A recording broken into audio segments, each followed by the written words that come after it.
So hello everyone and good evening सभी को। उम्मीद करता हूँ मेरी वॉइस प्रॉपर आ रही होगी सभी तक। एक बार कंफर्म कर देंगे फिर हम लोग स्टार्ट करते हैं आज का लेक्चर, जो कि रहने वाला है पॉलिटी का, I think third last lecture. ठीक है,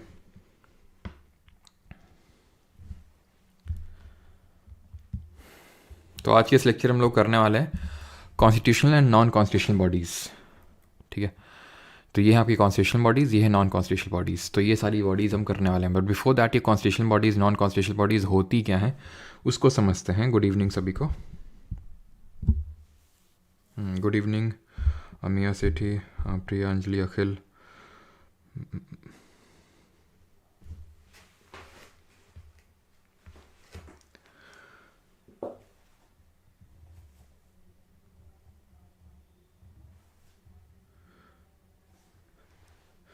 चलिए तो स्टार्ट करते हैं आज का लेक्चर। और पहले हम ये डिस्कस करते हैं कि constitutional bodies, non constitutional bodies, executive bodies ये होती क्या हैं, कितनी तरह के बॉडीज़ होती हैं, कितने तरह के निकाय होते हैं। ठीक है, अब यहाँ पे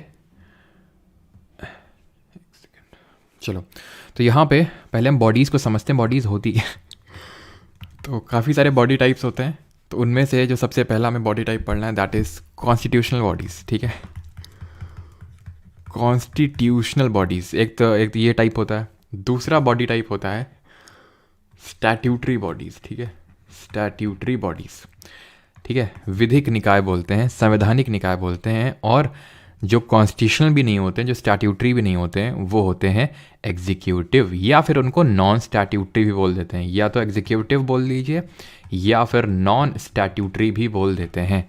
अब इनमें डिफरेंस क्या होता है, ठीक है, वो समझने का पहले प्रयास करते हैं। कल का जो आईबी का एग्ज़ाम हुआ था, उसका जो 4th शिफ्ट हुआ था, उसमें ये डिफरेंस पूछा गया था। ठीक है, अब क्योंकि वो पूछा गया था इसलिए मैं नहीं पढ़ा रहा हूँ, वैसे मैं भी पढ़ाता ही हूँ। ठीक है, पिछले बैच में जो लोग होंगे उन्हें पता होगा। तो कॉन्स्टिट्यूशनल बॉडीज़ की अगर हम बात करें तो वो बॉडीज़, वो निकाय, वो एक तरह से हम बोल सकते हैं कि इंस्टीट्यूशंस जिनका कोई ना कोई आर्टिकल, कोई ना कोई अनुच्छेद संविधान में लिखा हुआ है। संविधान की किताब आप खोलेंगे उसमें आपको मिल जाएगा। स्टैट्यूटरी और नॉन स्टैट्यूटरी संविधान की किताब में नहीं मिलते हैं। फिर इनका पॉइंट ऑफ डिफरेंस है क्या? तो स्टैट्यूटरी है कि इनको लॉ के थ्रू क्रिएट किया गया, क्रिएटेड बाय लॉ। पार्लियामेंट में देश की संसद में कोई कानून पारित किया गया होगा और उसके बाद उसको क्रिएट किया गया होगा। एग्जीक्यूटिव, ये ना तो कॉन्स्टिट्यूशन में होती है ना तो लॉ इनको क्रिएट करता है। ये एग्जीक्यूटिव रेजोल्यूशन के थ्रू क्रिएट होती हैं, एग्जीक्यूटिव रेजोल्यूशन। वैसे तो हम भी आगे देखेंगे सारी चीज़ें, लेकिन अभी के लिए जैसे मैं आपको एग्जांपल दूं तो फाइनेंस कमीशन यानी कि वित्त आयोग अनुच्छेद 280 में तो कॉन्स्टिट्यूशनल बॉडी। ठीक, ह्यूमन राइट्स कमीशन, मानव अधिकार आयोग, कॉन्स्टिट्यूशन मेंशन नहीं है, लॉ के थ्रू क्रिएट हुआ है, वो भी हम देखेंगे कौन सा एक्ट था, स्टैट्यूटरी है। नीति आयोग, ये कोई एक्ट नहीं बल्कि अभी एग्जीक्यूटिव का मतलब क्या होता है? सरकार आई और उसने ये बना दिया। जैसे कि सरकार आई बीजेपी की और उसने 1 जनवरी उसने 2014 में प्लानिंग कमीशन योजना आयोग को हटा के नीति आयोग को बना दिया। ठीक है, तो NITI Aayog is an executive body क्योंकि वो एग्जीक्यूटिव रेजोल्यूशन के थ्रू क्रिएट की गई है। ना तो कॉन्स्टिट्यूशन मेंशन्ड है और ना ही उसको लॉ के थ्रू क्रिएट किया गया है, बस वो सरकार आई और उसने एक इसका गठन कर दिया। क्लियर? तो चलिए स्टार्ट करते हैं। ये इतने नंबर ऑफ कॉन्स्टिट्यूशनल बॉडीज़ हैं, इनमें से मैक्सिमम करने वाले, कुछ शायद ना करें यहाँ पे बिकॉज वो हमारे लिए इंपॉर्टेंट होंगे नहीं, बट आई थिंक ऑलमोस्ट सारी करेंगे। ठीक है, तो अभी आपको समझ में आ जाएगा। एंड ये नॉन कॉन्स्टिट्यूशनल बॉडीज़ हैं, ये इंपॉर्टेंट है हमारे एग्जाम के लिए। ये इक्का दुक्का इंपॉर्टेंट है, जैसे ये इंपॉर्टेंट है, थोड़ा सा इक्का ही दुक्का इंपॉर्टेंट है। ठीक है, ज़्यादा इंपॉर्टेंट नहीं, तो इनको उतना ज़्यादा तवज्जो देंगे नहीं हम लोग, कॉन्स्टिट्यूशनल बॉडीज़ पढ़ेंगे। ठीक है, तो आते हैं सबसे पहले part number 14 of the Indian constitution, भाग नंबर 14 जो है संविधान का, उससे हम स्टार्ट करते हैं। तो जो पार्ट नंबर 14 है, तो हम लोगों ने पार्ट 1, 2, 3 इस तरह से हमने देखे थे ना कॉन्स्टिट्यूशन के, तो हम लोगों ने पार्ट 6 तक देखे थे, स्टेट है वहाँ पे, और भी बीच में पार्ट देखे थे हम लोगों ने। अब पार्ट 14 की अगर बात करें, भाग नंबर 14, ये आर्टिकल 315 और 323 तक जाता है और ये डील करता है यूपीएससी, स्टेट पीएससी और जेपीएससी। ये क्या होते हैं? Union public service commission, state public service commission और ज्वाइंट पब्लिक सर्विस कमीशन। यानी कि part number of 14 constitution deals with the public service commission, public service commission से डील करता है। और इसको इस तरह से मत थोड़ा सा वो करिएगा कि जैसे हमने पढ़ा था कि प्रेसिडेंट होता है पार्ट 5 में, गवर्नर होता है पार्ट 6 में, काउंसिल ऑफ मिनिस्टर एक पार्ट 5 में होता है, काउंसिल ऑफ मिनिस्टर जो स्टेट वाला होता है पार्ट 6 में होता है। यानी हर चीज़ के लिए पैरेलली कुछ स्टेट में होगा और वो अलग जगह होगा। बिल्कुल जैसे यूपीएससी होता है यूनियन पब्लिक सर्विस कमीशन, ऐसे हर स्टेट में के लिए होता है स्टेट पब्लिक सर्विस कमीशन, लेकिन ये पार्ट 14 में ही है, ऐसा नहीं कि अलग से स्टेट वाला है, इसी के अंदर है। अब यूपीएससी, स्टेट पीएससी और जेपीएससी में अंतर क्या होते हैं, डिफरेंसेस क्या होते हैं, वो भी आपको एक एक करके पता चलेंगे। तो स्टार्ट करते हैं। आर्टिकल 315 ये बात करता है इनके स्टैब्लिशमेंट की। कोई भी आर्टिकल जब हम शुरू करते हैं तो पहला वाला उस पर्टिकुलर बॉडी की स्टैब्लिशमेंट की बात करता है। 52 there shall be a president of India, 63 there shall be a vice president of India, right. तो public service commission for the union and for the state के लिए बात करता है, लेकिन अब इसमें भी काफ़ी सारी चीज़ें दी हुई हैं, जैसे कि 315 का सब क्लॉज 1 बोलता है there shall be a public service commission for the union and a public service commission for each state. एक यूनियन के लिए, संघ के लिए होना चाहिए आपका यूपीएससी, और हर स्टेट के लिए होना चाहिए स्टेट का पीएससी, स्टेट का पब्लिक सर्विस कमीशन। देन आता है article 315 sub clause 2, 2 or more states may agree that there shall be one public service commission for that group of states and if a resolution to that effect is passed by the houses or this।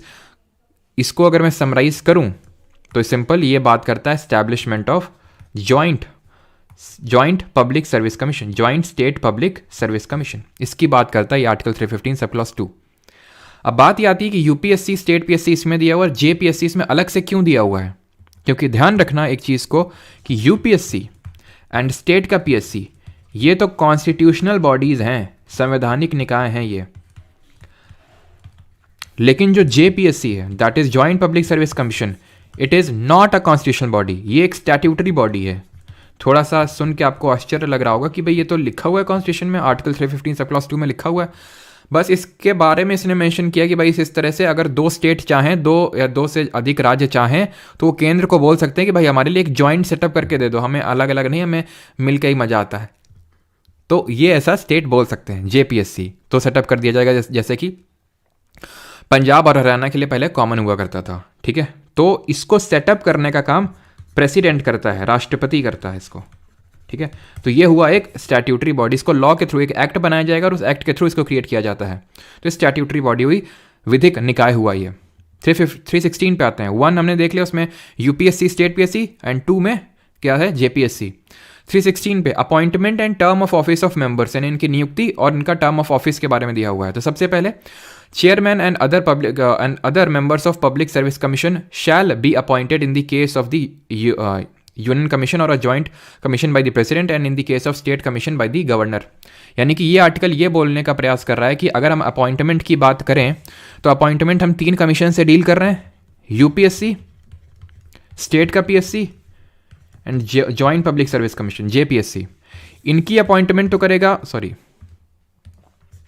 ऐसा लिख लें यहाँ पे, joint public service commission को पहले लिख लेते हैं, ठीक है। अरे भाई चल जाओ, जॉइंट पब्लिक सर्विस कमीशन को यहाँ पे लिख लेते हैं, ठीक है, क्योंकि मुझे गोला बनाना है ना तो इन दोनों की अपॉइंटमेंट करता है कौन, प्रेसिडेंट, ठीक है। और जो स्टेट पीएससी है, यानी कि जो राज्य का पब्लिक सर्विस कमीशन है, इसकी अपॉइंटमेंट करता है गवर्नर, चाहे वो चेयरमैन हो plus other public service other members of that service commission, other members. जैसे कि अगर मैं आपको थोड़ा सा एग्जांपल दूं तो जैसे यूपीएससी के अभी चेयरमैन कौन है करेंटली में, अगर आप बताना चाहें तो यूपीएससी के अभी चेयरमैन है मनोज सोनी सर, ठीक है, मनोज सोनी सर हैं इसके अभी करंट में चेयरमैन। लेकिन अगर इसके मेंबर्स की बात करें, मेंबर्स सदस्य कौन कौन है, तो सदस्य बहुत लोग हैं। जैसे अभी रिसेंटली 2 दिन पहले शील वर्धन सिंह, पूर्व डीजी ऑफ सीआईएसएफ, इनको अपॉइंट किया गया as one of the members. और भी बहुत सारे मेंबर जैसे प्रीति सुदान मैम हैं, ठीक है, राज शुक्ला सर हैं। तो ये जो सब लोग हैं ये एक्चुअल में जो मनोज सोनी सर हैं, जैसे कि आपने सुना होगा यूपीएससी में इंटरव्यू, तो ये इंटरव्यू नहीं लेंगे, ठीक है, मनोज सोनी। कौन लेगा, जैसे शील वर्धन सिंह का एक बोर्ड होगा पूरा, ठीक है, प्रीति सुदान मैम का बोर्ड होगा, जो मैंने दिया था वो प्रीति सुदान मैम का दिया था, और एक सत्यवती मैम करके हुआ करती थी, तो उनका वो तो अब शायद नहीं हुआ, वो मतलब मेंबर नहीं है। अभी हम देखेंगे अगर कोई मेंबर नहीं है तो उसका क्या होगा, क्या उसको कहीं रोजगार मिलेगा कि नहीं मिलेगा वो, ठीक है। तो ये लोग क्या होते हैं कि इन लोगों का बोर्ड होता है इस तरह से, ठीक है, मतलब जैसे आपने 12th फेल मूवी में देखा होगा उस तरह से कि भाई यहाँ पे सेंटर में चेयरमैन, लेकिन हाँ मतलब 12th फेल जितना उसमें रूम दिखाया जाता है छोटा, उससे कहीं गुना ज़्यादा बड़ा होता है, बहुत बड़ा होता है वो रूम, ठीक है। और उसमें मतलब आपको अगर लिटरली जैसे आप यहाँ बैठे हैं, ठीक है, तो सामने तो अंदर जाते हैं तो आपको अंदर जाके जब आपकी कई सारी टेबल लगी होती हैं ऐसे, तकरीबन आई थिंक 6-7 टेबल लगी होती हैं और फिर वहीं पे आपको जाके पता चलता है कि आपका ये बोर्ड है। जैसे कि वहीं पे हमें पता चला कि यहाँ प्रीति सुदान मैम का बोर्ड है या फिर सत्यवती मैम का बोर्ड है, सबका अलग अलग बोर्ड रहता है। तो उस पर्टिकुलर टेबल के जितने लोग हैं वो सिर्फ एक ही लोगों के पास जाएंगे, मतलब एक ही बोर्ड के पास जाएंगे, इस टेबल के सिर्फ एक ही बोर्ड के पास जाएंगे, फिक्स रहता है, वो वहीं पर जाके पता चलता है। ठीक है, इस तरह से होता है।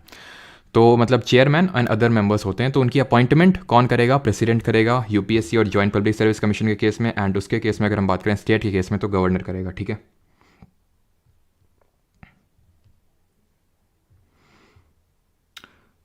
क्या बफरिंग हो रही है क्या?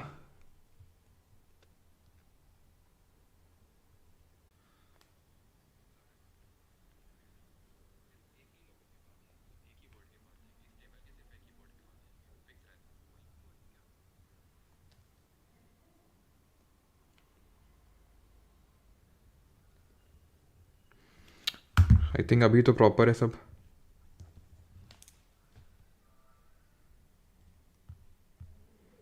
अभी तो प्रॉपर है सारी चीज़ें, अभी तो बफरिंग नहीं हो रही है।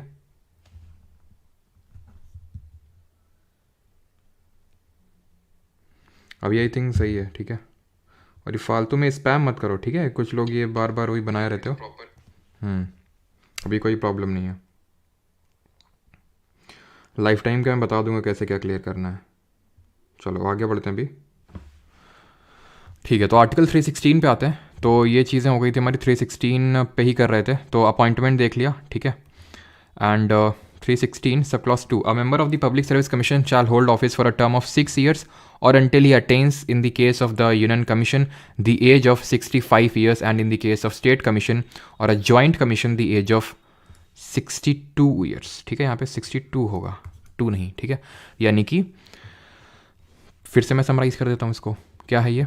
यानी कि जो यूपीएससी के मेंबर्स और जो चेयरमैन हैं 6 साल या 65 साल, state PSC and joint PSC इनके 6 साल या 62 साल। इसका मतलब क्या होता है?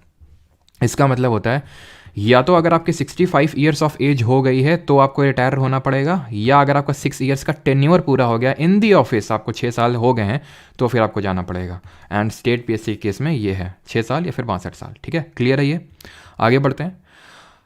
316 का ये 2 सब clause A, a member of the public service commission may by writing under his hand addressed in the case of union commission और joint commission to the president and in the case of a state commission to the governor of the state resign from his office. फिर से मैं summarise कर देता हूँ। यानी कि ये इनकी बात करता है रेजिग्नेशन की। देखिए यहाँ पे आपका डाउट हो सकता है क्या क्या सर हमें आर्टिकल एकदम रट्टे होने चाहिए। तो एकदम भी रटे होने की ज़रूरत नहीं है। जैसे कि आपको ये 316 में बस इतनी चीज़ याद कर लेनी है, ये जो ये पर्पल कलर के अंदर लिखी हुई है, appointment and term of office of member, सदस्यों की नियुक्ति एवं कार्यकाल। फिर जो अंदर की चीज़ें हैं वो मैं आपको समझा रहा हूँ। ठीक है, वो समझ लेनी है, ये चीज़ बस याद करने वाली जो यहाँ पे लिखा हुआ है। ठीक है, बाकी सब याद मत करो, ये समझ लो। ठीक है, तो यहाँ पे अगर हम बात करें इनके, किसकी बात कर रहे थे हम लोग कि रेजिग्नेशन ये किसको देंगे ना, by writing under is address. ठीक है, तो रेजिग्नेशन ये किसको देंगे? तो रेजिग्नेशन अगर हम बात करें तो यूपीएससी और जो जॉइंट पब्लिक सर्विस कमीशन है इसके केस में ये लोग देंगे राष्ट्रपति को, प्रेसिडेंट को एड्रेस करेंगे अपना रेजिग्नेशन। लेकिन अगर हम स्टेट पब्लिक सर्विस कमीशन की बात करें तो इस केस में ये अपना रेजिग्नेशन गवर्नर को एड्रेस करेंगे। Is that clear? Now article number 316 sub clause 3, a person who holds office as a member of the public service commission shall on the expiration of his term of office be ineligible for reappointment to that office। मतलब ये है कि ये लोग reappointment के लिए ineligible हैं। जैसे मनोज सोनी सर अभी चेयरमैन हैं यूपीएससी के। ठीक है, मनोज सोनी सर, अब ये मनोज सोनी सर कभी भी यूपीएससी मतलब ना तो चेयरमैन बन सकते हैं यूपीएससी के दोबारा, ना तो मेंबर बन सकते हैं, ना तो किसी स्टेट पब्लिक सर्विस कमीशन के मेंबर बन सकते हैं, ना उसके चेयरमैन बन सकते हैं। ठीक है, लेकिन वहीं अगर मैं बात करूं जैसे कि अभी प्रीति सुदान मैम है। ठीक है, प्रीति सुदान मैम है, तो ये जो है, तो प्रीति सुदन मैम की अगर बात करें तो ये अभी क्या है, मेंबर हैं यूपीएससी की। तो ये मेंबर से चेयरमैन बन सकती हैं, ये चेयरमैन बन सकती हैं, but she can not be reappointed as a member of the इसका यूपीएससी का। लेकिन ये चेयरमैन बन सकती हैं यूपीएससी की, चेयरमैन बन सकती हैं स्टेट पीएससी की भी, स्टेट पब्लिक सर्विस कमीशन की। मान लेते हैं कोई स्टेट पब्लिक सर्विस कमीशन का किसी एक, मान लो यूपी जो यूपीएससी है, सॉरी यूपी पीसीएस है, यानी कि उत्तर प्रदेश का जो पब्लिक सर्विस कमीशन है उसका कोई मेंबर है, या फिर मान लेते हैं उसका चेयरमैन है, ठीक है, तो उसका चेयरमैन यूपीएससी का मेंबर बन सकता है और यूपीएससी अरे इसके हों, मतलब कि जॉइंट पब्लिक सर्विस कमीशन के। हाँ, रेजिग्नेशन अगर देना तो ये होगा कि यूपीएससी और जेपीएससी वाले प्रेसिडेंट को देंगे, एसपीएससी वाले गवर्नर को देंगे, क्योंकि एसपीएससी वाले की अपॉइंटमेंट गवर्नर नहीं करी थी, ठीक है। जब रिमूवल की बात आएगी और सस्पेंशन की, तो ये करते हैं राष्ट्रपति, ये करेंगे प्रेसिडेंट, ठीक है। अब प्रेसिडेंट को अगर लगा कि ये पगला गए हैं, यानी अनसाउंड माइंड, ठीक है, यहाँ पे लिखा है क्या, नहीं लिखा है, चलो बताओ, तो यहाँ अगर उनको लगा कि ये पगला गए हैं, अनसाउंड माइंड के हो गए हैं, ठीक है, या फिर ये इंसॉल्वेंट हो गए हैं, दिवालिया घोषित हो गए हैं, ठीक है, इंसॉल्वेंट यानी कि ये दिवालिया घोषित हो गए हैं। तीसरा ये है कि ये किसी मतलब एक अपनी प्राइवेट प्रैक्टिस में इन्वॉल्व है, ठीक है, किसी से इन्होंने ब्राइबरी ले ली है, प्राइवेट प्रैक्टिस में अपना इन्वॉल्व है, और जैसे फॉर एग्जांपल मान लो इनके पास कोई, इनको पता है कि ये हमारे मतलब बोर्ड में, जैसे फॉर एग्जांपल पता है कि ये यूपीएससी का जो चेयरमैन है कि भाई ये आने वाला है, ठीक है, और ये मेरे जानने वाला है, तो उसको मतलब फेवर करने के लिए, तो इस टाइप में अगर प्रेसिडेंट को लगा तो इनको हटा सकता है। लेकिन अगर ये केस मिसबिहेवियर वाला है, यानी ये लगा कि इन्होंने मिसबिहेव किया है कुछ, ठीक है, कदाचार किया है, इस केस में इस मैटर को सुप्रीम कोर्ट अलग से डील करती है, एक इंक्वायरी कमेटी बिठाती है, और अगर उसने अप्रूव कर दिया कि हाँ इन्होंने मिसबिहेव किया है, तो ये प्रेसिडेंट को ऑर्डर पास कर देगी कि इनको हटा दीजिए, and that order is binding on the president, उसको हटाना पड़ेगा ही पड़ेगा। अभी तक तो मैंने नहीं देखा कि इस चीज़ से कोई क्वेश्चन पूछा गया हो, अगर आप फर्दर एग्जाम्स दोगे तो उसमें तो पूछा जा सकता है, लेकिन अभी तक तो एसएससी में नहीं देखा, तो आप इतना ही थोड़ा सा याद कर सकते हो कि कौन हटाता है, प्रेसिडेंट हटाता है, राष्ट्रपति, ठीक है, घुमा फिरा के बस आपको इतना याद रखना है कि राष्ट्रपति हटाता है। 318 पे आते हैं, power to make regulations as to condition of service of members and the staff of commission. पहले तो ये बताओ यहाँ तक किसी का कोई डाउट तो नहीं है कि मैं पढ़ाते ही चला जा रहा हूँ, आपका कोई डाउट हो जल्दी से बताओ, किसी का कोई डाउट यहाँ तक, फिर आगे बढ़ते हैं। और बफरिंग वफरिंग तो नहीं हो रही अभी?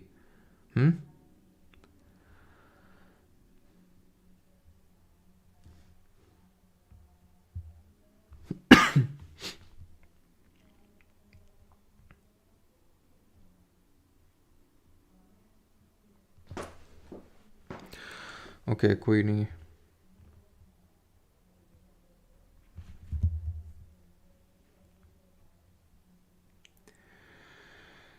चलिए, तो अभी आगे बढ़ते हैं, अगर डाउट नहीं है तो। Power to make regulations as to condition of service, तो ये इस आर्टिकल की अगर हम बात करें तो इसमें लिखा हुआ है कि किसके पास ये शक्ति है कि आयोग के सदस्यों और कर्मचारियों के सेवा शर्तों के संबंध में नियम बनाएगा।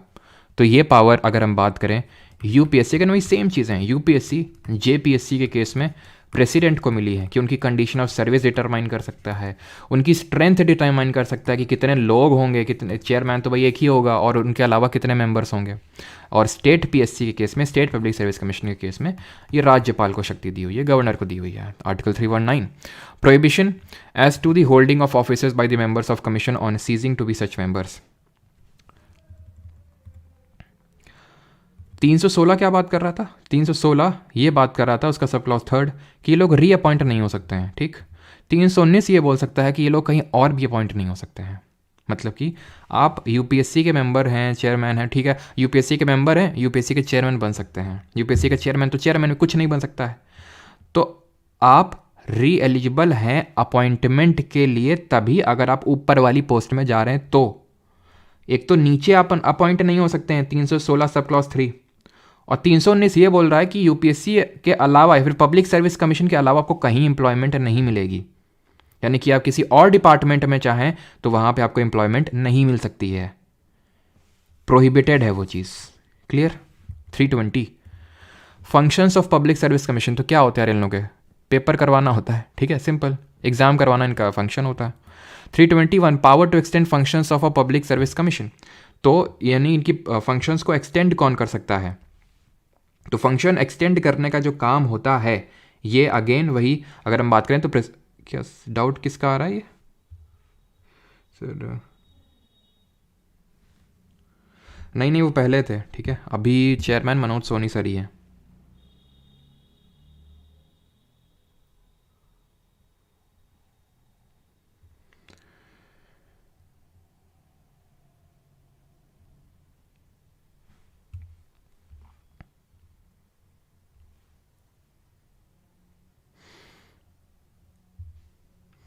क्या कमेंट क्यों नहीं आ रही? फिर से बफरिंग हो रही क्या ये? सर इसका प्लेलिस्ट बना दो। प्लेलिस्ट बन जाएगा। यूपीएससी के member state public service commission का चेयरमैन बन सकता है। यूपीएससी का मेंबर, हाँ जीशान अख्तर यूपीएससी का जो मेंबर है वो स्टेट पब्लिक सर्विस कमीशन का चेयरमैन बन सकता है। सर मेरे पास जीके रिकॉर्डेड बैच है, उसमें तो फिजिक्स नहीं हुआ है। कब तक होगा? परसों तक होगा। ठीक। Power to extend functions of public service commissions, तो इसके और डील कर लेते हैं। नहीं, लोक सेवा आयोग के कार्यों का विस्तार करने की शक्ति। तो अगर वो चीज़ रिलेटेड है, मान लेते हैं कि स्ट्रेंथ वगैरह से, तो वो प्रेसिडेंट ही करता है कि स्ट्रेंथ उसकी बढ़ा दिया, फिर कंडीशन ऑफ सर्विस। लेकिन और मान लो जुरिस्डिक्शन बढ़ाना उसका कि भाई ये इन लोगों के एग्जाम्स करवाता है, इसका भी एग्ज़ाम करवाना है, तो वो जो काम है वो पार्लियामेंट बाई एन एक्ट कर देगा। ठीक है, पार्लियामेंट बाई एन एक्ट। ठीक। 322 expenses of public service commissions कहाँ से बियर होंगे? ऑब्वियस सी बात है, अगर हम बात करें पब्लिक सर्विस कमीशन की, यानी कि अगर वो यूपीएससी है तो कौन बियर करेगा? Consolidated fund of India, Bharat की संचित निधि, जिसको हम डिस्कस कर चुके हैं आर्टिकल 266। अगर वो है स्टेट पब्लिक सर्विस कमीशन तो उस पर्टिकुलर स्टेट का कंसोलिडेटेड फंड से पैसा निकलेगा। अगर वो जॉइंट पब्लिक सर्विस कमीशन है तो जॉइंटली निकलेगा, उन दोनों स्टेट के, या फिर दोनों तीनों जितने भी स्टेट हैं उनका कंसोलिडेटेड फंड से वो जॉइंटली पैसा निकलेगा। किस रेशियो में निकलेगा वो प्रेसिडेंट डिसाइड करेगा। 323 report of public service commission, report अपनी सबमिट करते हैं ये प्रेसिडेंट को। ठीक है, ये राष्ट्रपति को अपना जो रिपोर्ट है वो सबमिट करते हैं। ठीक है। And 323(1) it shall be the, तुम वही जो चीज़ मैंने आपको बताई, मतलब 323(1) के अंदर दिया हुआ कि प्रेसिडेंट को सबमिट करेंगे। And it shall be the duty of a state commission to present annually to the governor, यानी कि जो यूपीएससी वाले हैं, देखिए प्रेसिडेंट को कौन देगा? प्रेसिडेंट को एक तो यूपीएससी वाले देंगे, यूपीएससी वाले, ठीक है, यूपीएससी वाले देंगे, लेकिन स्टेट पीएससी और जॉइंट पीएससी के केस में गवर्नर को दिया जाएगा। क्यों? कि भाई जॉइंट पब्लिक सर्विस कमीशन है तो 2-3 स्टेट का होगा ना, तो उन पर्टिकुलर रेस्पेक्टिव गवर्नर्स को दिया जाएगा वहाँ के। यूपीएससी वाला तो प्रेसिडेंट को देगा, लेकिन स्टेट पीएससी वाला गवर्नर को देगा, और जॉइंट पब्लिक सर्विस कमीशन वाला भी गवर्नर्स उन पर्टिकुलर स्टेट्स जो कि हैं उनको देगा। ठीक है, तो यहाँ पे हमारा खत्म होता है part number 14 of Indian constitution, भाग नंबर 14 खत्म होता है। ठीक है, पार्ट नंबर 14, जहाँ पे हमने आर्टिकल 315 से लेके 323 तक देखा।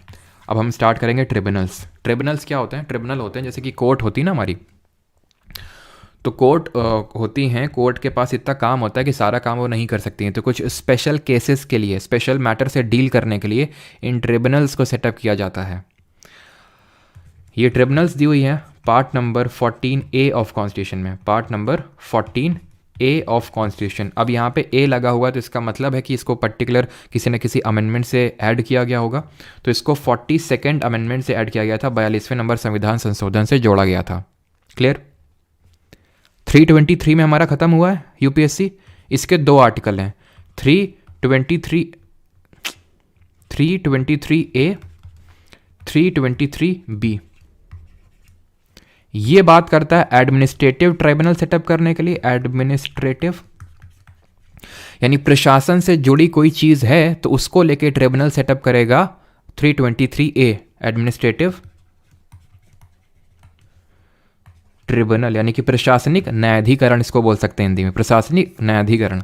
323B, other than administrative purposes, tribunal for other matters, या फिर for other matters other than administrative purposes. तो एडमिनिस्ट्रेटिव पर्पसेस सेटअप करनी 323A, और बाकी अदर मैटर्स है 323B। इसमें सिर्फ इतना ही पढ़ना है, जितना मैं बता रहा हूँ सिर्फ उतना ही पढ़ना है। ठीक है, क्वेश्चन एक भी नहीं छूटेगा आपका। ठीक है, बस उतना ही आपको चीज़ें करते चलने। तो अभी आगे बढ़ते हैं।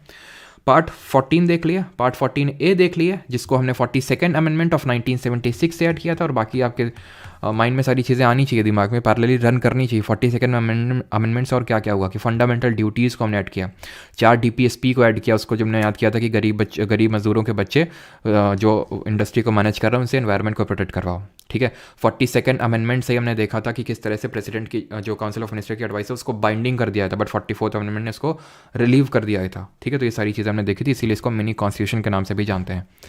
तो अभी आते हैं इलेक्शन कमीशन ऑफ इंडिया पे, भारत का जो चुनाव आयोग है उस पर। Election of commission of India, पहले इसमें समझना, इसमें मैं पहले आर्टिकल नहीं पढ़ाऊंगा, आर्टिकल एकदम लास्ट में एक उसमें समराइज कर दूंगा कि ये आर्टिकल है, लेकिन इसको पहले समझो इलेक्शन, बिकॉज समझने वाली ज़्यादा चीज़ है। तो इलेक्शन कमीशन ऑफ इंडिया की अगर हम बात करें तो ये 25 जनवरी 1950 को सेटअप होती, इस्टेब्लिश होती 25 जनवरी 1950 को। इसीलिए 25 जनवरी को हम राष्ट्रीय मतदाता दिवस मनाते हैं, यानी कि नेशनल वोटर्स डे इसी दिन मनाया जाता है, इसीलिए। क्लियर है ये? 25 जनवरी को। अब इलेक्शन कमीशन ऑफ इंडिया की बात करें तो ये बना था, तो it was a single member body originally. मूलतः ये एक मेंबर ही था इसमें, सिंगल मेंबर्ड बॉडी। अब सिंगल मेंबर्ड बॉडी ऐसा नहीं कि एक मतलब ऑफिस है उसमें बस वही काम कर रहा है, वही खुद के लिए चाय भी ला रहा है, वो खुद के लिए फाइलें भी कर रहा है। मेन ये कि कॉन्स्टिट्यूशनली एक ही ऑफिसर है, बाकी तो उसको असिस्ट करने वाले बहुत लोग होते हैं, ठीक है। Single membered body. लेकिन फिर हुआ क्या, 61st कॉन्स्टिट्यूशनल अमेंडमेंट हुआ, 61वां नंबर संविधान संशोधन हुआ। कब? ये हुआ 1988 में, जो कि इम्प्लीमेंट हुआ, मतलब कि हुआ तो अमेंडमेंट ये 1988 में, लेकिन एनफोर्स हुआ, लागू हुआ 1989 में। इससे किया यह गया कि वोटिंग एज जो है, जिसको कि हम अडल्ट सफरेज बोलते हैं, अडल्ट सफरेज का मतलब है कि हर 18+ वोट कर सकता है, तो जो वोटिंग एज है उसको डिक्रीज़ किया गया। डिक्रीज़ कितने से कितना किया गया? 21 से लेके 18 कर दिया गया वोटिंग एज को। पहले 21 हुआ करती थी, उसके बाद उसको 18 कर दिया गया। अब क्योंकि वोटिंग एज 3 साल से कम कर दी गई, तो बहुत लोग उस अडल्ट सफरेज में अब हिस्सा ले पाएंगे, यानी कि बहुत लोग अब इलेक्शन में हिस्सा ले पाएंगे। बहुत लोग से मेरा मतलब है वो जो 3 साल का जो एक तरह से एज कम हुआ है। तो क्योंकि काम बढ़ेगा, और क्योंकि काम बढ़ेगा इसलिए 1989 में ही इलेक्शन कमीशन ऑफ इंडिया को एक मल्टी मेंबर्ड बॉडी बना दिया गया, became a multi membered body. कितना हो गया? चीफ इलेक्शन कमिश्नर तो पहले ही था, 2 और मेंबर्स इनको दे दिए गए। बाद में इसको क्या किया गया था? डिसॉल्व कर दिया गया था, ठीक है, अब काम खत्म इस तरह से। लेकिन अभी ये परमानेंट हो चुका था, यानी कि एक चीफ इलेक्शन कमिश्नर होगा और 2 अदर इलेक्शन कमिश्नर्स होंगे।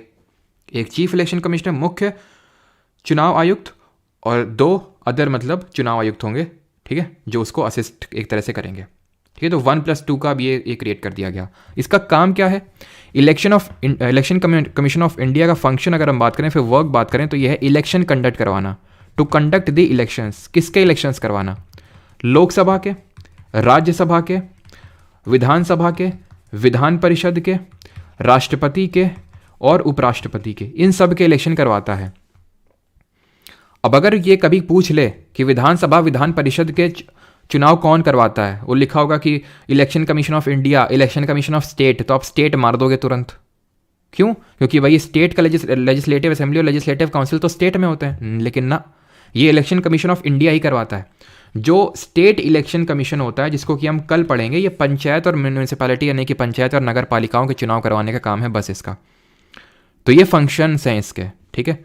अब हम यहाँ पे ये देख लेते हैं कि जो आर्टिकल नंबर, ये मतलब जो हमारे ये इलेक्शन का है कौन अभी करंट में, अगर मैं बात करूँ तो करंट में पहले फर्स्ट अगर बात कर लें कि पहले कौन थे, चीफ इलेक्शन कमिश्नर। इनकी थोड़ी चर्चा कर लेते हैं, इनके बीच में कैसे संबंध हैं, कैसे रिलेशंस हैं इन तीनों के बीच में, ठीक है। तो फर्स्ट चीफ इलेक्शन कमिश्नर की अगर बात करें तो ये थे हमारे सुकुमार सेन, ठीक है। पहले chief election commissioner Sukumar Sen थे। एंड 2 अदर्स, मतलब अभी अगर बात करें तो पहले तो जब बना था तो सिर्फ सिंगल मेंबर बॉडी था, लेकिन अगर एट प्रेजेंट में बात करें तो 3 लोग हैं इसमें। एक तो चीफ इलेक्शन कमिश्नर है, CEC, ये कौन है? राजीव कुमार है। और 2 अदर इलेक्शन कमिश्नर्स की अगर हम बात करेंगे तो इसमें है एक अनूप चंद्र पांडे और दूसरे हमारे अरुण गोयल, ठीक है। तो ये 2 अदर इलेक्शन कमिश्नर्स हैं। अब बात ये आती है इनके बीच में रिलेशनशिप कैसी है। तो ध्यान रखना, अगर कभी भी कुछ भी मैटर होता है, it is decided by the majority. बस ये ध्यान रखना कि कुछ भी इनके बीच में हो गया तो उसको मेजॉरिटी से डिसाइड किया जाएगा। जैसे मान लो कि इनके बीच में लड़ाई हो गई। क्या लड़ाई हो गई? लड़ाई हो गई कि भाई आज मान लो क्या लड़ाई हो गई, मानते हैं, चलो कुछ इमेजिन करते हैं क्या लड़ाई हो गई कि भाई आज टीवी पे क्या चलेगा। मान लो ये लोग टीवी देख रहे हैं 3 लोग बैठ के, और इनको लगा कि मतलब टीवी पे आज क्या चलेगा, ठीक है। तो ऐसा नहीं कि जो राजीव कुमार बोलेंगे वो चलेगा, यानी कि ऐसा नहीं कि जो चीफ इलेक्शन कमिश्नर बोलेगा वो चलेगा ना, मेजॉरिटी से डिसाइड होगा। क्योंकि तीनों लोग मतलब 3 नंबर तो 3 है ना, और 3 नंबर ऑड होता है, यानी कि फैसला तो आएगा ही। 2 लोग अगर बोलेंगे नहीं कि क्रिकेट चलेगा, और एक बोलेगा कि नहीं, चाहे भले इट इज़ राजीव कुमार जो बोल रहे नहीं कि क्रिकेट नहीं चलेगा टीवी पे कुछ मसालेदार चलेगा, तो चलेगी इन दोनों लोगों की, मतलब कि जो 2 अदर इलेक्शन कमिश्नर्स हैं। क्यों? The matter is always decided by a majority से डिसाइड किया जाता है, ना कि बस ऐसे ही कि चीफ इलेक्शन कमिश्नर की नहीं चलती है, ठीक है। क्लियर?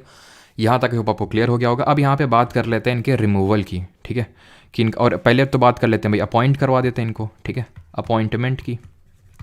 तो इनकी नियुक्ति कौन करता है? नियुक्ति करता है प्रेसिडेंट, राष्ट्रपति करता है, ठीक है, प्रेसिडेंट ही करता है। अब इनके रिमूवल की बात कर लेते हैं। और इनका जो टेन्योर होता है ना, टेन्योर, ये सेम अगर हम बात करें चीफ इलेक्शन कमिश्नर का जो होता है 6 साल या 65 साल, और जो द अदर इलेक्शन कमिश्नर्स होते हैं उनका 6 साल या 62 साल। अब इनके रिमूवल की बात कर लेते हैं कि इनका रिमूवल कैसे होता है। तो रिमूवल पता है 2 तरीके से होता है। चीफ इलेक्शन कमिश्नर जो कि एक ही होता है उसका अलग तरह से होता है, और जो अदर इलेक्शन कमिश्नर्स हैं उनका अलग तरह से होता है। चीफ इलेक्शन कमिश्नर को सेम एज सुप्रीम कोर्ट का जज, सुप्रीम कोर्ट के जज को कैसे रिमूव किया जा रहा था? प्रेसिडेंट रिमूव कर रहा था, चाहे सुप्रीम कोर्ट का जज हो चाहे हाई कोर्ट का जज हो, सेम रिमूवल प्रोसेस था। उसको कौन रिमूव कर रहा था? प्रेसिडेंट रिमूव कर रहा था। कैसे? जब पार्लियामेंट ने रेजोल्यूशन पास किया था। कैसे? बाय स्पेशल मेजोरिटी यानी विशेष बहुमत से। देन एक तरह से प्रेसिडेंट ऑथराइज्ड है उनको रिमूव करने के लिए, ठीक है। ये हम लोगों ने देखा था। और कौन से 2 ग्राउंड्स थे जिनमें सुप्रीम कोर्ट के जज को रिमूव किया जा रहा था? अदर इलेक्शन कमिश्नर्स की अगर बात करें तो इनको आसानी से प्रेसिडेंट हटा सकता है, लेकिन उस केस में चीफ इलेक्शन कमिश्नर की एडवाइस लेनी पड़ेगी, या फिर चीफ इलेक्शन कमिश्नर खुद बोल सकता है प्रेसिडेंट से जाके कि मज़ा नहीं आ रहा इन दोनों में हमको, ठीक है। तो इस तरह से भी मतलब रिमूवल हो सकता है। तो इसका अलग है, इसका अलग है। इसका थोड़ा कठिन है चीफ इलेक्शन कमिश्नर का, इनका आसानी से है। 2 की बात करें, ये कौन से हमारे थे? प्रूव्ड मिसबिहेवियर एंड इनकैपेसिटी, कथित कदाचार और इनकैपेसिटी का मतलब है कि वो अयोग्य है, अभी वो अपना काम नहीं कर पा रहा है ढंग से। क्लियर है यहाँ तक सभी को? किसी को यहाँ तक कोई डाउट हो तो पूछ लो, फिर आगे बढ़ें।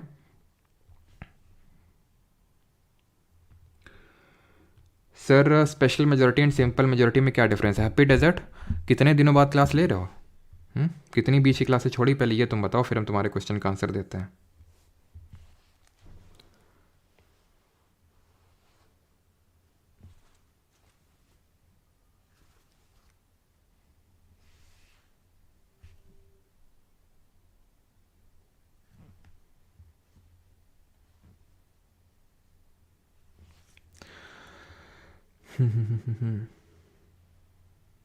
बिल्कुल स्पेशल मेजोरिटी से। चलिए तो आगे बढ़ें अभी। तो एक बार आर्टिकल्स देख लेते हैं, ठीक है। और एक चीज़ ध्यान रखना, ये लोग री एलिजिबल तो नहीं है उसी ऑफिस में इलेक्शन कमीशन के, लेकिन ये चीज़ ध्यान रखना कि इनको मतलब किसी कहीं और या अदर जगह पे एम्प्लॉयमेंट ले सकते हैं। जैसे यूपीएससी वालों की अगर बात करें तो उनका क्या था 319 में कि वो कहीं और भी एम्प्लॉयमेंट, 316 से क्लॉज 3 बोला था, वो उसी ऑफिस में रीअपॉइंट नहीं हो सकते हैं, वो यहाँ पे भी है। लेकिन ध्यान रखना, वो लोग एम्प्लॉयमेंट और कहीं भी नहीं ले पा रहे थे, कहीं अदर डिपार्टमेंट में 319 ये, लेकिन ये लोग ले सकते हैं। इनके कुछ आर्टिकल्स देखते हैं। 324 superintendence direction and control of elections to be vested, ये सीजीएल मेंस में इस बार पूछ लिया, ठीक है। तो सबसे पहले तो उनके फंक्शंस की यहाँ पे बात की कि भाई इलेक्शन वगैरह करवाएंगे ये, ठीक है, जो कि हमने देख लिया है। 325 no person to be ineligible for inclusion in or to claim to be included in a special electoral roll on grounds of religion, race, caste और सेक्स। किसी को कोई मतलब स्पेशल कोई अलग से स्पेशल इलेक्टोरल रोल नहीं बनेगा कि भाई अलग से स्पेशल इनका बनेगा क्योंकि ये इनका धर्म अलग है या फिर ये बड़ी जात से आते हैं, इस तरह से। 326 elections to the house of people legislative assembly of states is to be on the basis of universal adult suffrage, यानी कि अडल्ट सफरेज के बेसिस पे होगा, यानी कि हर जो 18+ है जिसका वोटर लिस्ट में नाम है वो वोट कर सकता है। किसका? हाउस ऑफ पीपल यानी लोकसभा का, और लेजिस्लेटिव असेंबली ऑफ स्टेट यानी कि जो विधानसभा है। बिकॉज हमें पता है उसमें डायरेक्टली हम लोग वोट करते हैं, हमने पढ़ा था डायरेक्ट इलेक्शंस होते हैं उसमें। किस हिसाब से? First past the post system के हिसाब से, first past the post system. कहाँ पे?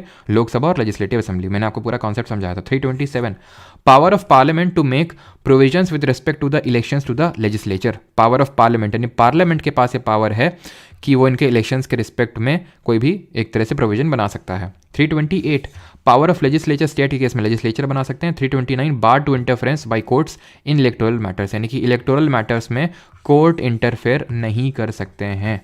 ध्यान रखना, इलेक्टोरल मैटर्स में कोर्ट का इंटरफेरेंस बिल्कुल भी अलाउड नहीं है। ये चीज़ इस पर्टिकुलर आर्टिकल में दी हुई है। क्लियर? तो यहाँ पे जो हमारा इलेक्शन कमीशन ऑफ इंडिया है ये भी होता है यहाँ पे ख़त्म, और आई होप किसी का यहाँ तक कोई डाउट नहीं होगा।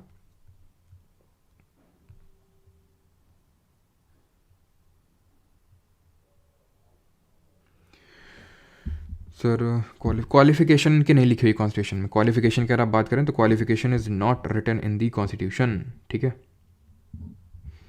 चलिए आगे बढ़ते हैं, अगर आपको क्लियर हो गया तो फिर। तो अगला है हमारा कैग। कैग क्या है? ये कैग का फुल फॉर्म होता है कॉम्प्ट्रोलर एंड ऑडिटर जनरल, नियंत्रक एवं महालेखक परीक्षक, कॉम्प्ट्रोलर एंड ऑडिटर जनरल। तो जल्दी से सभी लोग ये कमेंट में बताएंगे कि जो हमारा पार्ट 5 ऑफ कॉन्स्टिट्यूशन है उसमें कितने चैप्टर्स हैं, इसमें कितने चैप्टर्स हैं, जल्दी से बताएंगे सभी लोग पार्ट 5 ऑफ कॉन्स्टिट्यूशन में। तो पार्ट 5 ऑफ कॉन्स्टिट्यूशन में हमारे टोटल 5 चैप्टर्स हैं। 5 चैप्टर्स में क्या क्या है हम जल्दी से देखते हैं, ठीक है। 5 चैप्टर से पहले तो यूनियन एग्जीक्यूटिव के बारे में दिया हुआ है कि यूनियन एग्जीक्यूटिव का संघ की जो कार्यपालिका उसमें कौन कौन आएगा। तो हमने देखा था कि president, vice president, prime minister, council of minister और अटॉर्नी जनरल ये आएंगे, जो कि कहाँ से था 52 से लेके 78 तक था। देन मैंने पार्ट 2 में देखा था कि 79 से लेके 122 तक था, जहाँ पे डील किया जा रहा था पार्लियामेंट के बारे में मेनली, ठीक है, देश के संसद के बारे में। पार्ट 3 में अगर हम बात करें तो पार्ट 3 में हमने क्या पढ़ा था, पार्ट 3 में आर्टिकल 123 सिर्फ एक ही आर्टिकल था, वो क्या था, ऑर्डिनेंस मेकिंग का। देन पार्ट 4 में अगर हम बात करें, सॉरी पार्ट नहीं, ये पार्ट तो एक ही है 5 चैप्टर। तो चैप्टर 4 में हमने देखा था 124 से लेके 147 जो बात कर रहा था सुप्रीम कोर्ट की। पार्ट 5 बताया था ना, पार्ट 5 में ये है कैग। क्या पार्ट मैं यार बार बार कर रहा हूँ, चैप्टर, सॉरी, ठीक है, चैप्टर 5, गलती से पार्ट निकल रहा है। ये चैप्टर 1, चैप्टर 2, चैप्टर 3, चैप्टर 4 147 में ख़त्म हो गया था, एंड ये चैप्टर 5 शुरू होगा यहाँ से आर्टिकल नंबर 148, अनुच्छेद नंबर 148, जो कि इसके एस्टैब्लिशमेंट की बात करता है कॉम्प्ट्रोलर एंड ऑडिटर जनरल की, कि there shall be a comptroller and auditor general, ने भारत का एक नियंत्रक एवं महालेखक परीक्षक होगा। इसका काम क्या होगा? इसका काम होगा ऑडिट करना। किसको ऑडिट करना? किसको? कंसोलिडेटेड फंड ऑफ इंडिया को। यहाँ से मैं हटा दूँ ये, ठीक है, कंसोलिडेटेड फंड ऑफ इंडिया को ऑडिट करना। अब कंसोलिडेटेड फंड ऑफ इंडिया है क्या? यहाँ पे वो चीज़ है कि जहाँ पे पब्लिक का पैसा आता है, टैक्स वैक्स सब का पैसा कहाँ पे आता है? भारत की संचित निधि, article 266 consolidated fund of India, यानी कि इसको मैं पब्लिक पर्स बोल सकता हूँ, पब्लिक पर्स। तो इसमें ये ऑडिट ये करता है कि भाई जो कितना कहाँ पे खर्चा हुआ, क्या खर्चा हुआ भी नहीं हुआ, या फिर सरकार ने ऐसे ही बता दिया, कहाँ से कितना क्या सारी चीज़ें हुई, आया, इसको ऑडिट कर आया गया, ये सब करता है। तो यानी कि इसको हम बोल सकते हैं कैग को guardian of public purse, guardian of public purse, क्योंकि पब्लिक पर्स को गार्ड कर रहा है, ठीक है, तो इसलिए हम गार्जियन ऑफ पब्लिक पर्स बोल सकते हैं, ठीक है। And he is considered as the friend and philosopher, ठीक है, he is considered as the friend and philosopher of public account committee. जो लोक लेखा समिति होती है उसका फ्रेंड एंड फिलोसोफर के तौर पे ही एक्ट करता है। क्यों इसका फ्रेंड बोलते हैं? और पब्लिक अकाउंट कमेटी में टोटल कितने मेंबर्स होते हैं और किस पर्टिकुलर एक्ट के थ्रू इसको स्टैब्लिश किया गया था? तो पब्लिक अकाउंट कमेटी का जब मैंने आपको फंक्शन बताया था तो मैंने क्या बताया था वहाँ पे? क्या बताया था मैंने? ये बताया था कि जो ऑडिट रिपोर्ट्स कैग पब्लिश करता है, कैग की जो ऑडिट रिपोर्ट्स होती हैं उनको रिव्यू करने का काम पब्लिक अकाउंट कमेटी का होता है। तो यानी कहीं ना कहीं कैग और पीएससी यानी पब्लिक अकाउंट कमेटी, लोक लेखा समिति, एक मिलजुल के काम करते हैं दोनों। 22 मेंबर्स होते हैं, 15 लोकसभा से, 7 राज्यसभा से, ठीक है। और ये हमने पढ़ा था कि गवर्नमेंट ऑफ इंडिया एक्ट जो था 1919, जिसको मॉन्टेगी चर्च फॉर रिफॉर्म्स बोलते हैं, जो हमारा 1990 में आया था, जो कि 1921 में ये कमेटी सेटअप हुई थी, तो उसके बेसिस पे ये पर्टिकुलर कमेटी सेटअप हुई थी। कमेंट में बताइए कि सबसे बड़ी हमने जो 3 स्टैंडिंग फाइनेंशियल कमिटीज़ पढ़ी थी उनमें से कौन सी ऐसी कमेटी थी जिसमें सबसे ज़्यादा मेंबर्स थे और जिसमें कि लोकसभा से ही सारे मेंबर्स थे, राज्यसभा से एक भी मेंबर नहीं था? ये बताना है आपको। तो जो यहाँ पे आपकी स्क्रीन पे जितने भी मैंने चीज़ें लिखी हैं यही पूछेगा आपसे कैग के संबंध में, ठीक है। बाकी और भी कुछ चीज़ें देखते हैं कि अपॉइंटमेंट प्रेसिडेंट ही करता है। तो सबसे पहले तो article number 148 CAG of India की बात करता है। और 149 की अगर बात करें, duties and powers of the CAG दी हुई है कि उसकी ड्यूटीज़ एंड पावर्स क्या हैं। 150 a form of accounts of the union and states, तो जो यूनियन के अकाउंट है और जो स्टेट के अकाउंट है दोनों को करता है। ऐसा नहीं कि कैग एक सेंटर में होता है और एक ऐसी पैरेलली कोई मतलब स्टेट में भी होता है, ऐसा नहीं होता है, ठीक है। 151 ये कि audit reports of union shall be submitted to president and state shall be submitted to governor, क्योंकि ये दोनों के ऑडिट करता है, यूनियन का भी और स्टेट का भी। तो जो यूनियन को ऑडिट करके राष्ट्रपति को रिपोर्ट देगा, जो पार्लियामेंट के समक्ष रखेगा, एंड देन स्टेट का अगर करेगा तो वो राज्यपाल को देगा, गवर्नर को देगा। क्लियर है यहाँ तक? किसी को कोई डाउट? और ध्यान रखना अगर ये कभी पूछ ले भाई ऑडिटिंग तो ये करता है स्टेट की, उसको सॉरी यूनियन के भी और स्टेट के भी, लेकिन अगर ये पूछ ले कंपाइल और मेंटेन किसको करता है, किसके अकाउंट को कंपाइल और मेंटेन करता है, तो कंपाइल सिर्फ ये स्टेट के अकाउंट को करता है, यानी राज्य सरकार का जो अकाउंट है स्टेट गवर्नमेंट का उसी को कंपाइल और मेंटेन करेगा। पहले ये सेंटर का भी करता था, लेकिन 42nd अमेंडमेंट से बोल दिया कि ना तुम मत करो, तुम स्टेट का ही सिर्फ देखो, यूनियन का करने की ज़रूरत नहीं है, ठीक है। तो उससे इस पावर को छीन लिया गया था एक तरह से। क्लियर है यहाँ तक कैग किसी को? तो कैग में हमने क्या पढ़ा, ये तो मैंने बता दिया ना, it is a single membered body. नहीं लिखा क्या ये? ध्यान रखना, it is a single membered body. Single membered body मतलब इसका ये कि इसमें एक ही सदस्य है। इलेक्शन कमीशन ऑफ इंडिया में कितने थे? 3 थे। एक तो सीसी चीफ इलेक्शन कमिश्नर और 2 अदर इलेक्शन कमिश्नर। यहाँ पे सिर्फ एक ही है, ठीक है। आगे बढ़ते हैं फाइनेंस कमीशन में। अभी हम कॉन्स्टिट्यूशनल बॉडीज ही देख रहे हैं, ये भी कॉन्स्टिट्यूशनल बॉडी है, इसका भी कोई ना कोई आर्टिकल होगा। तो अनुच्छेद नंबर है इसका 280, आर्टिकल 280। फाइनेंस कमीशन की अगर बात करें तो इसको भी प्रेसिडेंट सेटअप करता है 5 साल के लिए। प्रेसिडेंट सेटअप करता है इसको 5 ईयर्स के लिए, 5 साल के लिए। फाइनेंस कमीशन की अगर बात करें तो इसका कॉम्पोजिशन कुछ इस तरह से है, 1+4, यानी कि इसमें एक चेयरमैन होगा और 4 अदर इसके मेंबर्स होंगे, 4 अदर मेंबर्स। इनकी क्वालिफिकेशंस पहले से मेंशन नहीं थी हमारे कॉन्स्टिट्यूशन में, पार्लियामेंट को ऑथराइज कर दिया था किसने? कॉन्स्टिट्यूशन ने, कि आप अपने हिसाब से डिसाइड कर लो। देन फिर पार्लियामेंट ने इनकी क्वालिफिकेशंस को डिसाइड किया, जो कि हमें क्वालिफिकेशंस याद करने की ज़रूरत नहीं है सिवाय चेयरमैन के, कि चेयरमैन जो है should be a person having knowledge इन, ठीक है, should be a person having knowledge in public affairs, having knowledge in public affairs, ठीक है। अब इसके फंक्शन की बात कर लेते हैं कि फंक्शन इसके क्या क्या होते हैं, इसका काम क्या होता है। तो अगर इसके फंक्शंस की बात करें, फंक्शन इसका होता है मेनली कि जो पैसा आ रहा है मतलब जैसे कि हम बोल सकते हैं net proceeds of taxes. Net proceeds of taxes क्या होता है? नेट प्रोसीड्स ऑफ टैक्सेस का मतलब ये होता है, नेट लग गया इसका मतलब कोई ना कोई चीज़ डिडक्ट ज़रूर कर रहे होंगे। जब हम इकोनॉमिक्स पढ़ेंगे तो वहाँ देखेंगे अगर हम नेट डोमेस्टिक प्रोडक्ट बोल रहे हैं तो वहाँ पे डेप्रिसिएशन मूल लिहाज को माइनस करते हैं। टैक्स डायरेक्ट टैक्स हो सकता है, इनडायरेक्ट टैक्स हो सकता है, इकोनॉमिक्स में पढ़ेंगे। तो जब टैक्स कलेक्ट हुआ, मान लो कि 10,000 करोड़ का टैक्स कलेक्ट हुआ, 10,000 करोड़ का, इसको कलेक्ट करने में ही 500 करोड़ लग गए, तो यानी कि 9,000 जो 500 करोड़ है ये हुआ नेट प्रोसीड ऑफ टैक्स। तो इसका बंटवारा किस तरह से यूनियन और सेंटर के बीच में होगा, केंद्र और राज्यों के बीच में होगा, ये एडवाइस करने का काम है। क्या कर रहा था वो, CFI में जितना पैसा आया वो सरकार ने किस हिसाब से खर्च किया आया वो चेक करता है, ये किस हिसाब से डिस्ट्रीब्यूशन होगा उसकी रिकमेंडेशन देता है। इसकी क्या देगा? रिकमेंडेशन देगा। किसको देगा ये सलाह, रिकमेंडेशन? ये देगा प्रेसिडेंट को। और ये जो रिकमेंडेशन देगा वो बाइंडिंग नहीं है। ये मैंने आपको बार बार चीज़ बोली है कि ज़्यादातर 99.99% चीज़ें बाइंडिंग नहीं होती हैं।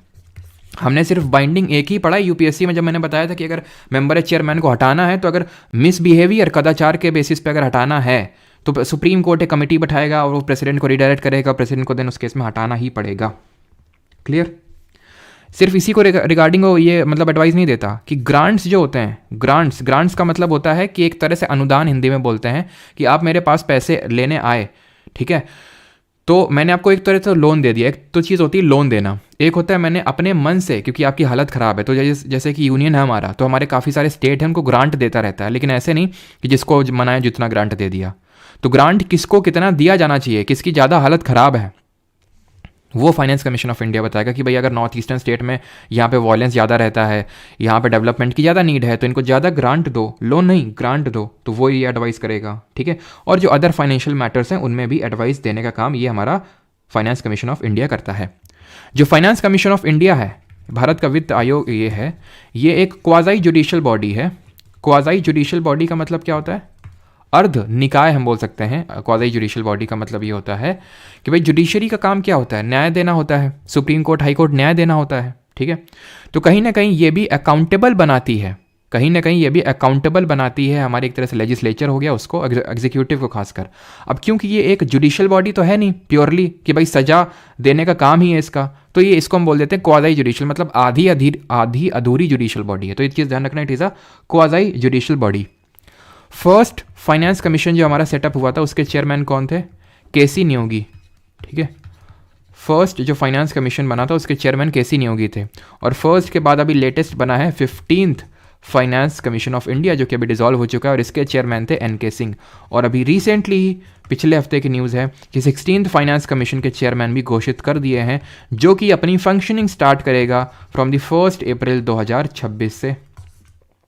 31 अक्टूबर 2025 से पहले इनको रिपोर्ट सबमिट करनी और यहाँ से अपनी फंक्शनिंग स्टार्ट करेंगे। ये 16th फाइनेंस कमीशन के चेयरमैन हैं नीति आयोग के पूर्व CEO और कोलंबिया यूनिवर्सिटी के पूर्व प्रोफेसर अरविंद पनगड़िया जी।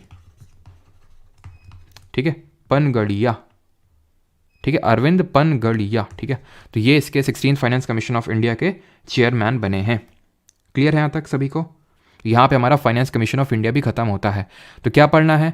प्रेसिडेंट अपॉइंट करता है, 5 साल के लिए अपॉइंट करता है। कॉम्पोजिशन क्या होता है? 1+4 का होता है। Chairman should be a person having knowledge in public affairs. Recommendations देता है नेट प्रोसीड्स ऑफ टैक्सेस हो गया, ग्रांट्स के मामले में और अदर फाइनेंशियल मैटर्स पे।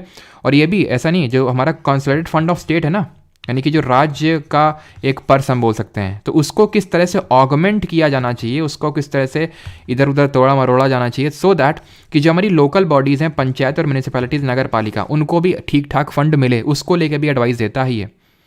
तो रिकमेंडेशंस जो होती हैं वो बाइंडिंग नहीं होती हैं, ध्यान रखना। It is a quasi judicial body होती है ये। केसी नहीं होगी, हमारे पहले फाइनेंस कमीशन ऑफ इंडिया के चेयरमैन थे, 15th के एन.के. सिंह थे और 16th के अभी अरविंद पनगड़िया बने हैं। अब आते हैं अटॉर्नी जनरल पे, यानी कि इनको हम हिंदी में बोलते हैं महान्यायवादी। इनको क्या बोलते हैं? महान न्यायवादी बोलते हैं इनको। और ये महान न्यायवादी कौन होते हैं? ये पहली बात तो ये भी क्योंकि कॉन्स्टिट्यूशनल बॉडी है, तो इनका कोई ना कोई आर्टिकल होगा। आर्टिकल नंबर, अनुच्छेद नंबर कौन सा होगा इनका? आर्टिकल नंबर 76 होगा इनका। होते कौन है ये सरकार के वकील हैं। किस सरकार के? केंद्र सरकार का वकील। He is the highest law officer of the country. जैसे कि क्या को बोल रहे थे, guardian of the public purse, उसी तरह ये highest law officer of the country, यानी कि भारत के सर्वोच्च विधि अधिकारी हैं ये। तो इनका काम क्या होता है? इनका काम ये होता है कि भारत सरकार के खिलाफ मान लो कि अगर कोई केस हो गया, ठीक है, तो उसको ये डील करेंगे जो हमारे अटॉर्नी जनरल हैं। या फिर मान लो कि कुछ ऐसा एक तरह से रिप्रेजेंट करना है कहीं पे सेंट्रल गवर्नमेंट को किसी कोर्ट में, तो यही रिप्रेजेंट करेंगे। अपॉइंटमेंट इनकी करता है कौन? अपॉइंटमेंट करेगा प्रेसिडेंट, राष्ट्रपति। और ये राष्ट्रपति यानी प्रेसिडेंट के ही सर्व्स, इनका एज सच कोई टेन्योर नहीं होता, he serves till the pleasure of president, till the pleasure of president, यानी कि राष्ट्रपति के प्रसाद पद पर्यंत पद धारण करते हैं। ठीक है, राष्ट्रपति के प्रसाद पर्यंत पद धारण करते हैं। ठीक है, serves till the pleasure of president, यानी कि जब तक राष्ट्रपति को प्रसाद देते रहेंगे, प्लेजर देते रहेंगे, तब तक ऑफिस में रहेंगे। जब मन आया प्रेसिडेंट इनको हटा सकता है, इनको जब मन आया हटा सकता है। ठीक है, क्वालिफिकेशन क्या इनकी लिखी हुई है? यस, इनकी क्वालिफिकेशन लिखी हुई है। He should be qualified, he should be qualified to be appointed as a, should be qualified to be appointed as a what? Appointed as a जज of supreme court. Supreme court का जज बनने के qualifications इसके पास होनी चाहिए। क्या होती हैं सुप्रीम कोर्ट का जज बनने की क्वालिफिकेशंस? क्या होती हैं? 5 साल या तो हाई कोर्ट में जज रहा हो, या 10 साल हाई कोर्ट में एडवोकेट रहा हो, या फिर बताइए इसके अलावा क्या है? जल्दी से बताइए इसके अलावा क्या क्वालिफिकेशंस है। फिर अगर हम बात करें कि इसके सैलरी और कंडीशन ऑफ सर्विस कौन डिटरमाइन करता है? चाहे सैलरी हो, चाहे कंडीशन ऑफ सर्विस हो, ये सब डिटरमाइन करने का काम होता है देश के राष्ट्रपति का, दैट इज प्रेसिडेंट का काम होता है कि इनकी सैलरी और कंडीशन ऑफ सर्विस को डिटरमाइन करेगा। और यहाँ पे और के बाद होगा, it should be a distinguished jurist in the opinion of president, जो कि हाई कोर्ट के केस में नहीं होता है। ठीक, अगर हम बात करें तो काम तो मैंने आपको बता दिया कि ये मतलब गवर्नमेंट ऑफ इंडिया को रिप्रेजेंट करते हैं, सुप्रीम कोर्ट हो गया और हाई कोर्ट हो गया। व्हाट ही शुड नॉट, तो ही शुड नॉट होल्ड, ये मैं बता देता हूँ एज सच, मतलब आपके नोट्स में भी मिल जाएगा, खुद जो खुद से नोट बना रहे हैं वो नोट कर लेंगे, बहुत ज़्यादा इंपॉर्टेंट नहीं है। ठीक है, थोड़ा सा लंबा इसलिए मैं लिख नहीं रहा हूँ। That is he should not hold a brief against the government. Brief against the government का मतलब ये है कि भारत सरकार के खिलाफ ही ना कुछ रिप्रेजेंट करने लगे हैं। ठीक, तो भारत सरकार के वकील होकर ही भारत सरकार के खिलाफ कुछ ना बोलने सकें। और he should not defend accused person. कोई अगर मान लो गिल्टी है किसी चीज़ का, पक्का पता है कि इज अक्यूज्ड, तो उसको ये एक तरह से डिफेंड नहीं करेंगे। ठीक है, and he is not a full time council of a government, not a full time council. Not a full time council का मतलब ये है कि ये पार्ट टाइम जॉब में है, यहाँ से निकलेंगे, प्राइवेट प्रैक्टिस कर सकते हैं, ये कहीं पर भी जाकर कर सकते हैं, क्योंकि ये फुल टाइम काउंसिल नहीं है पूर्णतः। ऐसा नहीं कि एक बार आ गए तो फिर कुछ कर ही नहीं सकते हैं। ठीक है, यानी कि that mean I can say that he is not debarred from from private legal practice, from private legal practice से ये डिबार्ड नहीं है और ये प्राइवेट लीगल प्रैक्टिस कर सकते हैं। जिस तरह इनको ये होते हैं, सेंट्रल गवर्नमेंट के लिए एक वकील होता है अटॉर्नी जनरल यानी कि महान्यायवादी, उसी तरह, और ध्यान रखना इनको असिस्ट करने के लिए कुछ होते हैं सॉलिसिटर जनरल। ये जो सॉलिसिटर जनरल्स होते हैं ये इसको असिस्ट करने के लिए होते हैं, लेकिन solicitor general not a constitutional body, यानी कि संविधान में इनके बारे में नहीं लिखा हुआ है, सिर्फ अटॉर्नी जनरल के बारे में लिखा हुआ है, ये सिर्फ असिस्ट करने का काम करते हैं। सिमिलरली हर स्टेट में होता है, हर राज्य में होता है एडवोकेट जनरल, ये है आर्टिकल नंबर 165 सकता है, ठीक है। देन इसके बाद हम बढ़ते हैं जो छोटे मोटे से हमारे कॉन्स्टिट्यूशनल बॉडीज़ है, जो इंपॉर्टेंट वाली हैं, जो मेजर वाली वो हमारी खत्म हो चुकी हैं, अब छोटे छोटी हैं, ठीक है, 2 2 3 3।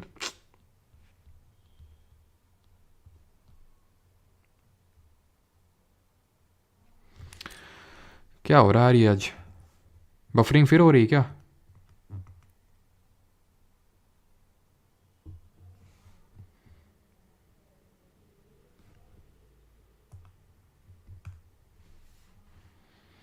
नेटवर्क कनेक्शन तो यार यहाँ पे लाइव दिखा रहा है,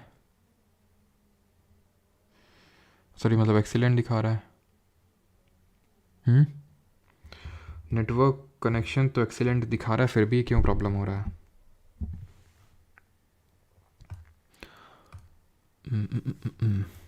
चलो तो भाई ये क्या चलो तो यहाँ पे एडवोकेट जनरल की अगर बात करें तो मैंने आपको ये बताया जिस तरह से, ये तो बता समझिए होगा ना, सॉलिसिटर जनरल होता है अटॉर्नी जनरल को असिस्ट करने के लिए, और ये कॉन्स्टिट्यूशन में मेंशन नहीं है, नॉट अ कॉन्स्टिट्यूशनल बॉडी। इसी तरह हर स्टेट में होता है एडवोकेट जनरल, ये हाईएस्ट लॉ ऑफिसर स्टेट का होता है, यानी हर राज्य का सर्वोच्च विधि अधिकारी होता है, एक यूपी का अलग, एमपी का अलग, यानी कि एक हर राज्य का सर्वोच्च एक वकील होता है, ठीक है, एडवोकेट होता है, उसका नाम है एडवोकेट जनरल, आर्टिकल नंबर 165 में, बस। और मैंने यहाँ पे कुछ नहीं बताया। अब मैंने आपको ये बोला कि अब हम बढ़ेंगे, ये छोटे छोटे ऑफिसर्स हैं, जैसे कि special officer for linguistic minorities, और आई थिंक अभी तो कुछ नहीं प्रॉब्लम होगी, ठीक है। तो special officer for linguistic minorities, linguistic का मतलब होता है लैंग्वेज। जरा फिर इसी बात पे ये बता दो कि which was the first linguistic state of India, यानी कि भाषा के आधार पे बनने वाला भारत का पहला राज्य कौन था? तो जो भाषाई माइनॉरिटीज़ हैं, अल्पसंख्यक हैं, उनके लिए एक स्पेशल ऑफिसर होता है, कॉन्स्टिट्यूशनल पोजीशन क्रिएट करी गई थी by the 7th constitutional amendment of 1956। ये वाला भी अमेंडमेंट बड़ा इंपॉर्टेंट है, अभी फिर से आएगा, ये हम देखेंगे, ठीक है। तो ये जो पर्टिकुलर अमेंडमेंट है, इस ऑफिस को क्रिएट किया गया था, किस पर्टिकुलर आर्टिकल और किस पर्टिकुलर पार्ट में? तो भाग number 18 of the constitution, part number 18 of the constitution and article number 350 B, अनुच्छेद नंबर 350 बी में इसके बारे में मेंशन्ड है। क्लियर है यहाँ तक? पार्ट जो है ना, लास्ट क्लास में मैं सारे समराइज करूंगा, ट्रिक के साथ बता दूंगा, तो पार्ट 6 तक तो सबको याद होंगे, अच्छे से रट गए होंगे, बाकी के जो पार्ट हैं मैं सारे आपको याद करा दूंगा ट्रिक, ठीक है। तो ये चीज़ याद हो गई आप, मतलब ये बस इसमें इतना ही पढ़ना है, 7th अमेंडमेंट पार्ट कौन सा है और आर्टिकल कौन सा है, ठीक है। CVC CBI रुको, तो पहले ये कर लेते हैं, national commission for SCs and national commission for STs। जैसे कि लिंग्विस्टिक माइनॉरिटीज़ के लिए एक कमीशन बना हुआ है, ऐसे SC शेड्यूल्ड कास्ट और शेड्यूल्ड ट्राइब के लिए भी हमारे कमीशन बने हुए हैं, बैठे हुए हैं। पहले क्या हुआ करता था, कमीशन नहीं हुआ करता था, ये एक ऑफिसर हुआ करता था, नेशनल कमीशन मतलब ऑफिसर फॉर शेड्यूल्ड कास्ट हुआ करता था, ठीक है, ऑफिसर हुआ करता था। देन 65th अमेंडमेंट ने क्या किया, और सिर्फ एक तरह से हम बोल सकते हैं कि मतलब इन दोनों के लिए होता था, फिर इसने ऑफिसर वर्ड को रिप्लेस करके, फिर हम बोल सकते हैं कि 65th अमेंडमेंट ने ऑफिसर को रिप्लेस करके कमीशन बना दिया, यानी कि कमीशन ये कब बने, 65th अमेंडमेंट से बने। और ये जो कमीशन है, जो पहले नेशनल कमीशन फॉर ये SC और ST एक ही में पड़ा हुआ था, एक ही में डला हुआ था, किस आर्टिकल में डला हुआ था, आर्टिकल नंबर 338 में डला हुआ था, ये अनुच्छेद नंबर 338 में डाला हुआ था।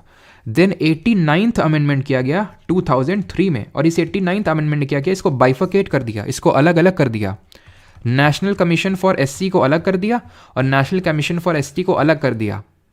ये आर्टिकल नंबर 338 में ही रहा और ये आर्टिकल नंबर 338A में चला गया, यानी कि मैं ये बोल सकता हूं कि 89th अमेंडमेंट ने नेशनल कमीशन फॉर ST को क्रिएट कर दिया, राष्ट्रीय जो आयोग है शेड्यूल्ड ट्राइब के लिए उसको क्रिएट कर दिया, क्योंकि ये तो पहले ही से एग्जिस्ट कर रहा था, ठीक।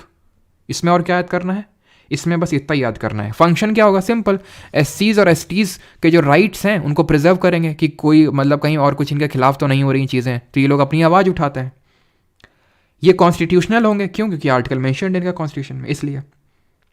कॉम्पोजिशन की अगर बात करें तो वो इंपॉर्टेंट नहीं है, भले मैं बता देता हूँ लेकिन इंपॉर्टेंट नहीं है।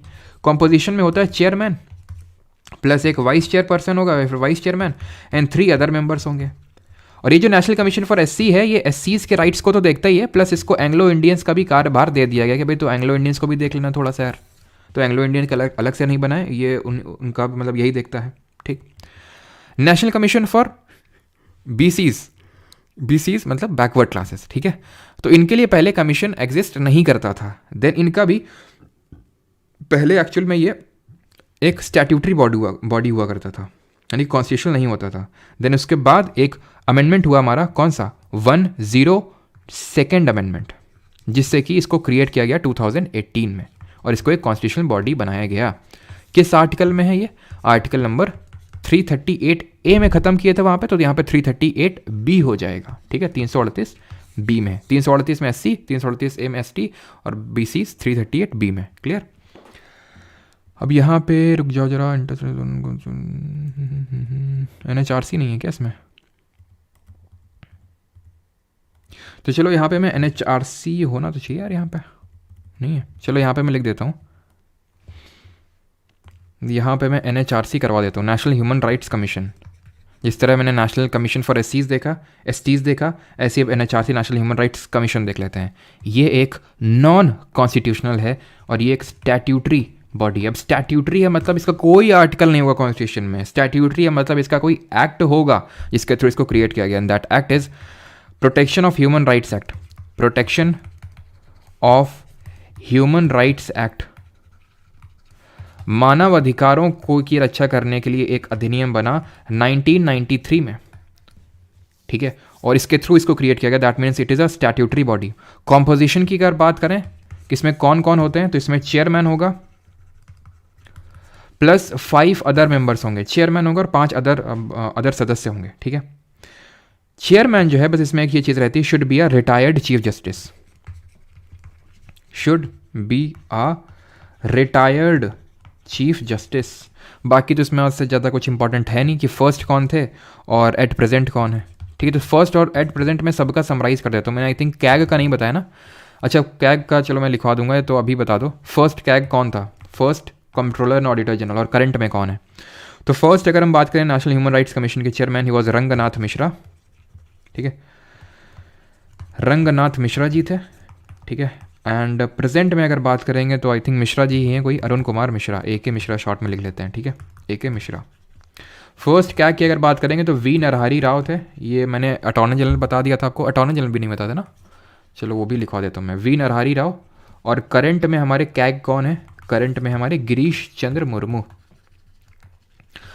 इलेक्शन कमीशन का मैंने बता दिया था ना, और फाइनेंस कमीशन का भी बता दिया था। अटॉर्नी जनरल का चलो यहाँ पे लिख लो, पहले थे कौन? MC सेतलवाद, ध्यान रखना फर्स्ट कौन थे। और करंट में कौन है जरा बताइए जल्दी से? MC सेतलवाद। और करंट में है R वेंकटरमणी। अगर मौजूदा समय में बात करेंगे तो इसके मतलब अटॉर्नी जनरल ने R वेंकटरमणी, क्लियर। तो आगे बढ़ते हैं, अभी ये हो गया हमारा, ये भी हो गया। अब CVC और CBI को देख लेते हैं, और ये भी हो गया था हमारा, नेशनल ह्यूमन राइट्स कमीशन भी हो गया था, ठीक। और इसमें हाँ एक चीज़ ध्यान रखना, क्योंकि अभी 2019 में आई थिंक अमेंडमेंट हुआ था जिसके थ्रू ये किया गया था कि इसका जो टेन्योर है उसको थोड़ा सा चेंज कर दिया गया था। टेन्योर है अभी इसका 3 साल या 70 साल, या तो 3 साल तक रहोगे तुम ऑफिस में, या तुम्हारी 70 साल उम्र हो गई है तब तक रहोगे तुम। ये जैसे कि हमने देखा था UPSC के केस में 665 था, स्टेट पब्लिक सर्विस कमीशन 662 था, वैसे NHRC केस में 370 है, ठीक है। अब बात कर लेते हैं CVC, CBI और लोकपाल लोकायुक्त। ये तीनों का काम मेनली होता है करप्शन को रोकना, मेनली इनका काम ये होता है करप्शन को रोकना। सबसे पहले बात करते हैं central vigilance commission, in short CVC।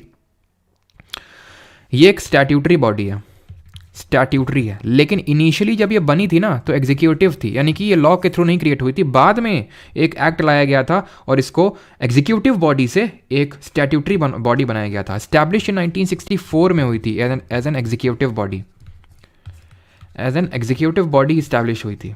But हुआ क्या फिर एक फर्दर यहाँ पे 2003 में एक एक्ट लाया गया जिसका नाम था CVC act, central vigilance commission act, जिसके थ्रू इसको स्टैट्यूटरी बॉडी का एक स्टेटस दिया गया।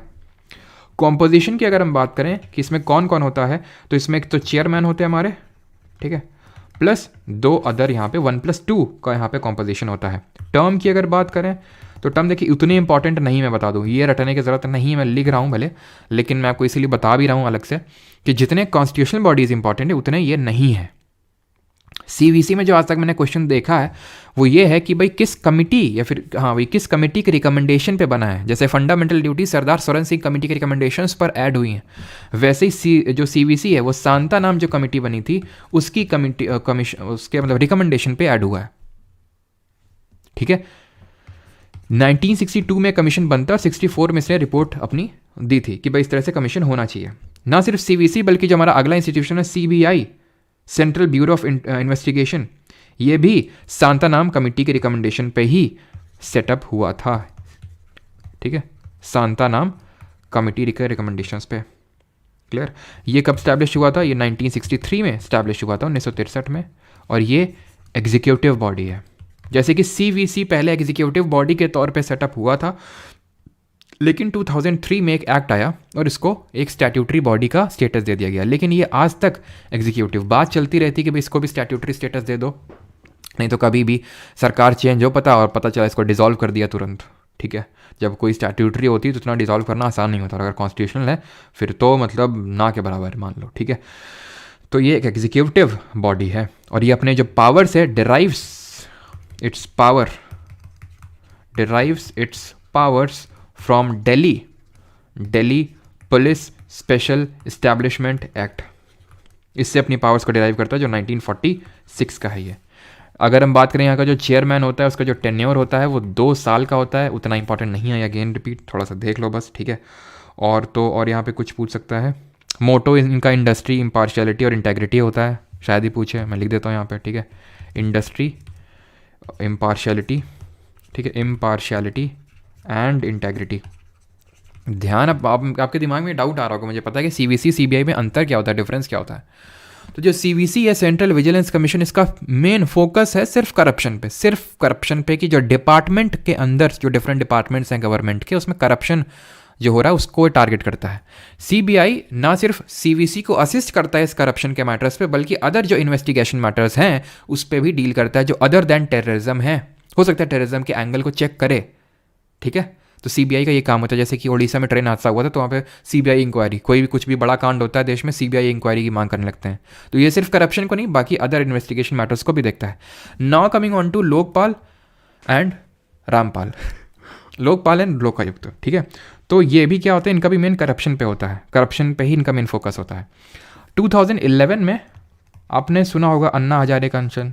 ठीक है, कितने मतलब कौन सी क्लास में थे आप लोग जब 2011 में ये बात आपने सुनी थी ना? खूब चलता था अन्ना हजारे, केजरीवाल तो अपना अलग से निकल लिए, पार्टी बना ली, अन्ना हजारे के साथ मोए मोए कर दिया। तो अन्ना हजारे, केजरीवाल, किरण बेदी, ये सब लोग इसमें थे 2011 में। और ये जो प्रोटेस्ट था वो लोकपाल को सेटअप करने के लिए ही था, इसको स्टैब्लिश करने के लिए ही था। लोकपाल लोकायुक्त की बात करें तो ये एक तरह का ओम्बड्समैन सिस्टम है, जो कि स्वीडन में सबसे पहले ओरिजिन हुआ था। इसका एक तरह से बोल सकते हैं सबसे पहले ओरिजिनेट यहाँ पे हुआ था ये कॉन्सेप्ट कि लोकपाल, जो इसको मतलब एक बाद में LM सिंघवी करके हुए एक इंडियन, उन्होंने इसको लोकपाल बोला, लेकिन इंटरनेशनली इसको ओम्बड्समैन के नाम से जाना जाता है। तो हम बोल सकते हैं एक तरह का ओम्बड्समैन है, LM सिंघवी ने इसको नाम दिया था। तो ये ओम्बड्समैन क्या होता है? ओम्बड्समैन होता है कि भाई जो करप्शन डिपार्टमेंट में हो रहा है उसको रोकता है। सर अभी तो सीवीसी को भी बताया था। लोकपाल जो है इसकी कोई लिमिटेशंस नहीं है, प्राइम मिनिस्टर तक ये इंक्वायरी बिठा सकता है। लोकपाल के इतने पावर होते हैं। अच्छा, लोकपाल और ये लोकायुक्त में अंतर क्या होता है? लोकपाल जो होता है ये सेंटर के लिए होता है, लोकायुक्त हर स्टेट के लिए होता है, हर राज्य के लिए होता है। ठीक, एडमिनिस्ट्रेटिव रिफॉर्म कमीशन एक बना था, ARC। ठीक है, अगर आप में से कोई यूपीएससी का फर्दर प्रिपरेशन करेगा तो आपको ARC रिपोर्ट्स पढ़नी पड़ेंगी वहाँ पे। तो एडमिनिस्ट्रेटिव रिफॉर्म कमीशन बना 1960 में। इसने सबसे पहले बार बोला कि इस तरह से लोकपाल लोकायुक्त होना चाहिए। 2011 में इस तरह से खूब भयंकर ही हमने देखा किस तरह से हुआ था। अगर आपने उस टाइम न्यूज़ थोड़ी बहुत देखी होगी तो पता नहीं आप कितने छोटे थे। ठीक है, तो ये हुआ था। एंड देन 2013 में एक एक्ट आया था। ठीक है, 2013 में इसको लेके एक एक्ट आया था, लोकपाल एंड लोकायुक्त एक्ट 2013। तो एक मतलब इसका हम बोल सकते हैं कि ये भी एक तरह की स्टैट्यूटरी बॉडी ही है, एंटी करप्शन अथॉरिटी है। इसकी अगर हम कॉम्पोजिशन की बात करें, जगह की थोड़ी सी शॉर्टेज हो रही है, कोई नहीं, ये ARC को मैं हटा देता हूँ यहाँ पे, ठीक है, ऊपर लिख दूंगा मैं, ठीक है, वैसे भी उतना इंपॉर्टेंट नहीं है, इसको भी हटा देता हूँ मैं। तो ये जो होता है पर्टिकुलर राज्यों के लिए होता है, स्टेट्स के लिए होता है, ठीक है, और यहाँ पर लिख देता हूँ ARC 1960 के थ्रू इस्टेब्लिश हुआ था। इसके कॉम्पोजिशन की अगर बात करें तो लोकपाल की बात करूँ, 1+8 का होता है, यानी एक चेयरमैन 8 अदर मेंबर्स होते हैं, ठीक। ये जो 8 अदर मेंबर्स हैं, आधे तो इसमें आएंगे should be judicial members, 50% should be judicial members. Judicial members का मतलब है कि भाई जुडिशरी से आने चाहिए, यानी कि सुप्रीम कोर्ट, हाई कोर्ट, यहाँ से आने चाहिए। और जो 50% यानी कि जो बाकी के हैं from SC ST OBC minority section से आने चाहिए, ठीक है, फ्रॉम SC होने चाहिए, ST होने चाहिए, माइनॉरिटी होने चाहिए, ठीक है, या फिर OBC भी यहाँ पे इंक्लूड कर सकते हो। तो यहाँ से ये होने चाहिए 50% मेंबर्स। क्लियर है यहाँ पे इतनी चीज़। अपॉइंटमेंट की अगर बात करेंगे, प्रेसिडेंट करेगा, लेकिन प्रेसिडेंट ऐसा नहीं सिर्फ अकेले कर देता है। जिस तरह कोर्ट्स में हमने देखा था जजेस का अपॉइंटमेंट होता है, प्रेसिडेंट करता है, कॉलेजियम होता है एक जजेस का, और कॉलेजियम जो रिकमेंडेशन देता है वो प्रेसिडेंट फिर फॉलो करता है। उसी तरह प्रेसिडेंट यहाँ पे एक प्रेसिडेंट होती है, और प्रेसिडेंट होता है जो अपॉइंट करता है, बट एक कमिटी की रिकमेंडेशन के बाद करता है। वो कमिटी में कौन कौन होता है, वैसे तो प्राइम मिनिस्टर, चेयरमैन, जैसे अभी हमने पीछे पढ़ा था CBI CVC NHRC, इसमें भी कमिटी बनती हैं कि भाई प्राइम मिनिस्टर होगा, उसमें चेयरमैन, लीडर ऑफ अपोजिशन होगा, मिनिस्टर ऑफ होम अफेयर्स होगा। वो हमें पढ़ने की जरूरत नहीं है अपने SSC एग्जाम के लिए, वो हमारे लिए इंपॉर्टेंट नहीं है बिल्कुल भी। अपॉइंटमेंट यहाँ पे प्रेसिडेंट करेगा। फर्स्ट लोकपाल अगर पूछ ले, हमारे देश के पहले लोकपाल कौन थे, वो पिनाकी चंद्र घोष थे। 2019 में ये पहले बने थे, इनको अपॉइंट किया गया था, एक्ट तो 2013 में ही आ गया था। और पहला स्टेट जिसने लोकपाल को सेटअप किया, फर्स्ट स्टेट, सॉरी लोकायुक्त का, बिकॉज स्टेट तो लोकायुक्त सेटअप करेंगे ना, first state to bring Lokayukta, ये था हमारा महाराष्ट्र। इसमें भी सिर्फ हमें इतनी ही चीज़ें पढ़ने की ज़रूरत है, और यहाँ पे हमारी चीज़ें होती हैं ख़त्म, ठीक है। कुछ चीज़ें तो यार मैंने यहाँ पे और इंक्लूड करी थी, हाँ वही चीज़ मुझे याद है, इंटर स्टेट काउंसिल, ठीक है, अंतर्राज्यीय परिषद इसको बोलते हैं हिंदी में। इसको सेटअप किया जाता है, ये कॉन्स्टिट्यूशनल बॉडी है, तो यानी कि कोई ना कोई आर्टिकल होगा, अनुच्छेद होगा, अनुच्छेद नंबर 263 है। इसको राष्ट्रपति, ऐसा नहीं कि मतलब परमानेंटली होना ही चाहिए और ऐसा कुछ, जब राष्ट्रपति को लगेगा कि हाँ अब सही समय आ गया है इंटर स्टेट काउंसिल को सेटअप करने के लिए, ताकि इंटर स्टेट कोऑर्डिनेशन को बिठाया जा सके, या फिर सेंटर स्टेट कोऑर्डिनेशन को बिठाया जा सके। एक्चुअल में एक कमीशन बैठा था जिसके बारे में थोड़ा सा आपको बताया था, लेकिन ढंग से नहीं बताया था, दैट वाज सरकारिया कमीशन। बहुत ज़्यादा डीप में भी आपको देखने की जरूरत नहीं है, ये एक इंटर स्टेट कमीशन या फिर सेंटर स्टेट रिलेशंस को देखने के लिए ये कमीशन बना था कि केंद्र और राज्यों के बीच में, केंद्र और राज्य के बीच में कैसे रिलेशंस होने चाहिए, और उसमें उसकी रिकमेंडेशन इस तरह के काउंसिल को सेटअप करने की भी थी। ये पर्टिकुलर कमीशन की अगर हम बात करें तो इसने अपनी जो रिपोर्ट दी थी 1983 में, ठीक है, और उसके बेसिस पे इंटर स्टेट काउंसिल को प्रेसिडेंट सेटअप करता है under article 263 of the Indian constitution. Clear यहां तक। अब इंटर स्टेट काउंसिल के कॉम्पोजिशन की बात कर लें, कौन कौन होता है यहाँ पे। तो कॉम्पोजिशन की अगर हम बात करें तो इसमें एक तो प्राइम मिनिस्टर होंगे, इसके कौन, चेयरमैन होंगे प्राइम मिनिस्टर इसके, ठीक है। सारे राज्यों के सीएम ऑल स्टेट्स, और वो यूटीज जहां पे यूटीज विद लेजिस्लेटिव असेंबली है। जैसे अभी कौन कौन सी दो, बताओ जल्दी से, कौन सी दो यूटीज हैं जहां पे लेजिस्लेटिव असेंबली आपको देखने को मिलेगी, plus 6 ministers of cabinet rank, जिनको 6 मिनिस्टर ऑफ कैबिनेट रैंक जिनको कि प्रेसिडेंट नॉमिनेट करेगा, सॉरी प्राइम मिनिस्टर नॉमिनेट करेगा। 6 minister of cabinet rank nominated by prime minister, जिनको नॉमिनेटेड बाई प्राइम मिनिस्टर, जिनको प्रधानमंत्री नामित करेगा। क्लियर है। ये लेजिस्लेटिव हमारी कहाँ पे, दिल्ली एंड पुडुचेरी में है, ठीक है। तो कॉम्पोजिशन भी हमने इसका देख लिया, और इसमें हमें सिर्फ इतनी ही चीज़ें देखने की ज़रूरत है। देन आते हैं जोनल काउंसिल पे। जोनल काउंसिल की अगर बात करें तो जोनल काउंसिल ये मतलब कॉन्स्टिट्यूशनल नहीं है, दीज आर स्टैट्यूटरी है ये।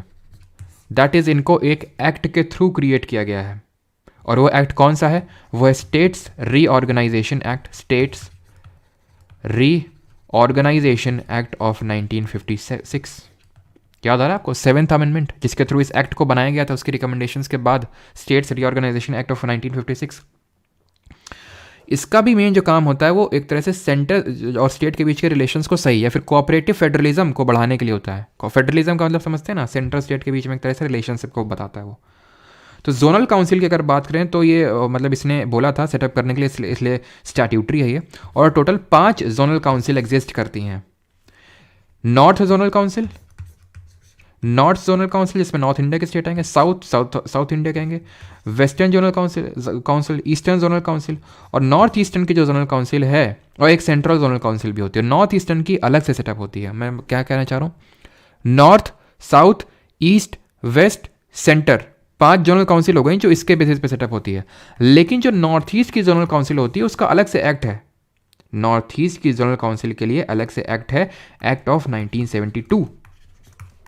वो भी स्टैट्यूटरी है लेकिन उसका अलग से एक्ट है, ये एक्ट से वो नहीं बनी है। बस बात खत्म। लेकिन अभी बात थोड़ी सी बाकी है। बात ये है कि इसका जो चेयरमैन होता है, इंटर स्टेट काउंसिल में चेयरमैन प्रधानमंत्री होता है, बट यहाँ पे चेयरमैन होता है देश का गृह मंत्री, होम मिनिस्टर यहाँ पे चेयरमैन होता है। बस इतनी चीज़ें याद रखनी, और बाकी से कॉम्पोजिशन से आपको कोई लेना देना नहीं होना चाहिए, ठीक है। और यहाँ पे हमारी चीज़ें होती हैं ख़त्म। थोड़ा सा अगर आप कहें तो मैं नीति आयोग के बारे में बता देता हूँ, चलो फाइनली, ठीक है। हमने कोई भी अभी तक एक ऐसी बॉडी नहीं पढ़ी जो कॉन्स्टिट्यूशनल भी ना हो, स्टैट्यूटरी भी ना हो, और वो बॉडी है ये NITI Aayog, national institute for transforming India, इसका फुल फॉर्म है। इसको स्टैब्लिश किया गया था 1 जनवरी 2015 को by an executive resolution. Executive resolution का मतलब है कि सरकार बदली, बीजेपी सरकार आई, उसने क्या किया, उसने इस पर्टिकुलर ऑर्गेनाइजेशन को, इंस्टीट्यूशन को सेटअप कर दिया। किसको रिप्लेस करके? By replacing the planning commission, जो योजना आयोग है, बाई रिप्लेसिंग प्लानिंग कमीशन, जो योजना आयोग है उसको रिप्लेस करके, उसको हटा के इसने नीति आयोग को सेटअप कर दिया 1 जनवरी 2015 को। Is that clear? अब इसमें हमें कुछ चीज़ें पता होनी चाहिए कि भाई ये चेयरमैन कौन होता है और वाइस चेयरपर्सन अभी कौन है, ठीक है, इसके सीईओ कौन है। तो चेयरपर्सन हमेशा इसका प्राइम मिनिस्टर होता है। जैसे योजना आयोग बना था प्लानिंग कमीशन, इसका भी जो चेयरमैन होता था ये 5 ईयर प्लान्स को इंप्लीमेंट करता था, पंचवर्षीय योजनाओं को इंप्लीमेंट करता था। तो ये नीति आयोग ने एक तरह से 5 ईयर प्लान को खत्म कर दिया, प्लानिंग कमीशन को भी एक तरह से स्क्रैप कर दिया। चेयरमैन अगर बात करेंगे तो प्रधानमंत्री होता है, अभी कौन है, मोदी जी हैं, ठीक है। वाइस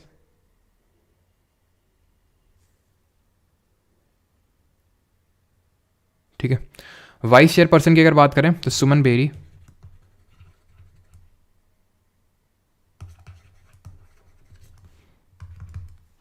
सीईओ की बात करें BVR सुब्रमण्यम, ठीक है, BVR सुब्रमण्यम है, ठीक है, सीईओ की अगर बात करें तो नीति आयोग भी हमारा यहाँ पे फिनिश होता है। बाकी इसमें ये ध्यान रखना कभी भी इस तरह का कोई स्टेटमेंट वाला क्वेश्चन बन जाए कि नीति आयोग ये कर देगा, वो कर देगा, इसकी रिकमेंडेशन बाइंडिंग, ऐसा कुछ नहीं है। बस रिपोर्ट पब्लिश करता रहता है और कोई रिकमेंडेशन कुछ बाइंडिंग नहीं है, ठीक है। या फिर किसी को मतलब एक तरह से किसी को मतलब जुडिशियल या फिर किसी को मतलब एक तरह से सज़ा सुना देगा, ये कर देगा, वो कर देगा, कुछ नहीं करेगा। बस रिपोर्ट पब्लिश करेगा और रिकमेंडेशंस देता रहेगा अपनी, और जो कि बाइंडिंग बिल्कुल भी नहीं होंगी, बस। और हमें इसमें कुछ पढ़ने की ज़रूरत नहीं है।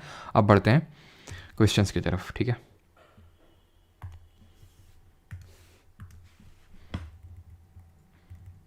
चलिए पहला क्वेश्चन करिए। किसी का कोई डाउट हो तो पूछ सकता है यहाँ पे।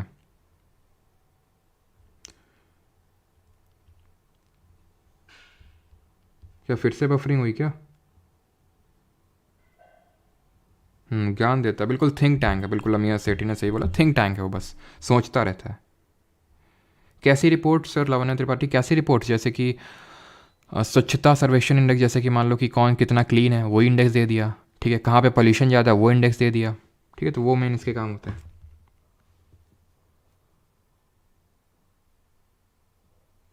सर आप पीपीटी से क्यों नहीं पढ़ाती है? बेटा पीपीटी है जो आप देख रहे हो ना, पीपीटी ही है, इसको पावर पॉइंट ही बोलते हैं, ठीक है। बाकी सब कुछ अगर हम लिख के लाएंगे तो उसमें भी दिक्कत है, थोड़ा लिख देंगे 4-5 चीज़ उसमें भी दिक्कत है।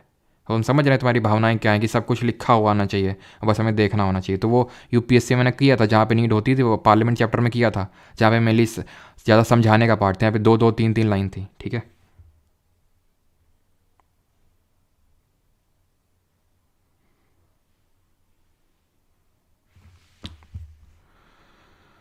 चलिए तो सर आज जल्दी करा दो, मुझे शादी में जाना है।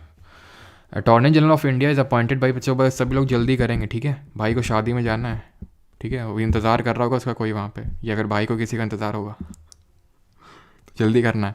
भारत के अटॉर्नी जनरल की नियुक्ति कौन किसके द्वारा की जाती है? तो ये करता है प्रेसिडेंट। किसी की भी नियुक्ति हो, इसका उसका सबका नियुक्ति कौन करेगा? तेरा फैजल, प्रेसिडेंट करेगा, ठीक है।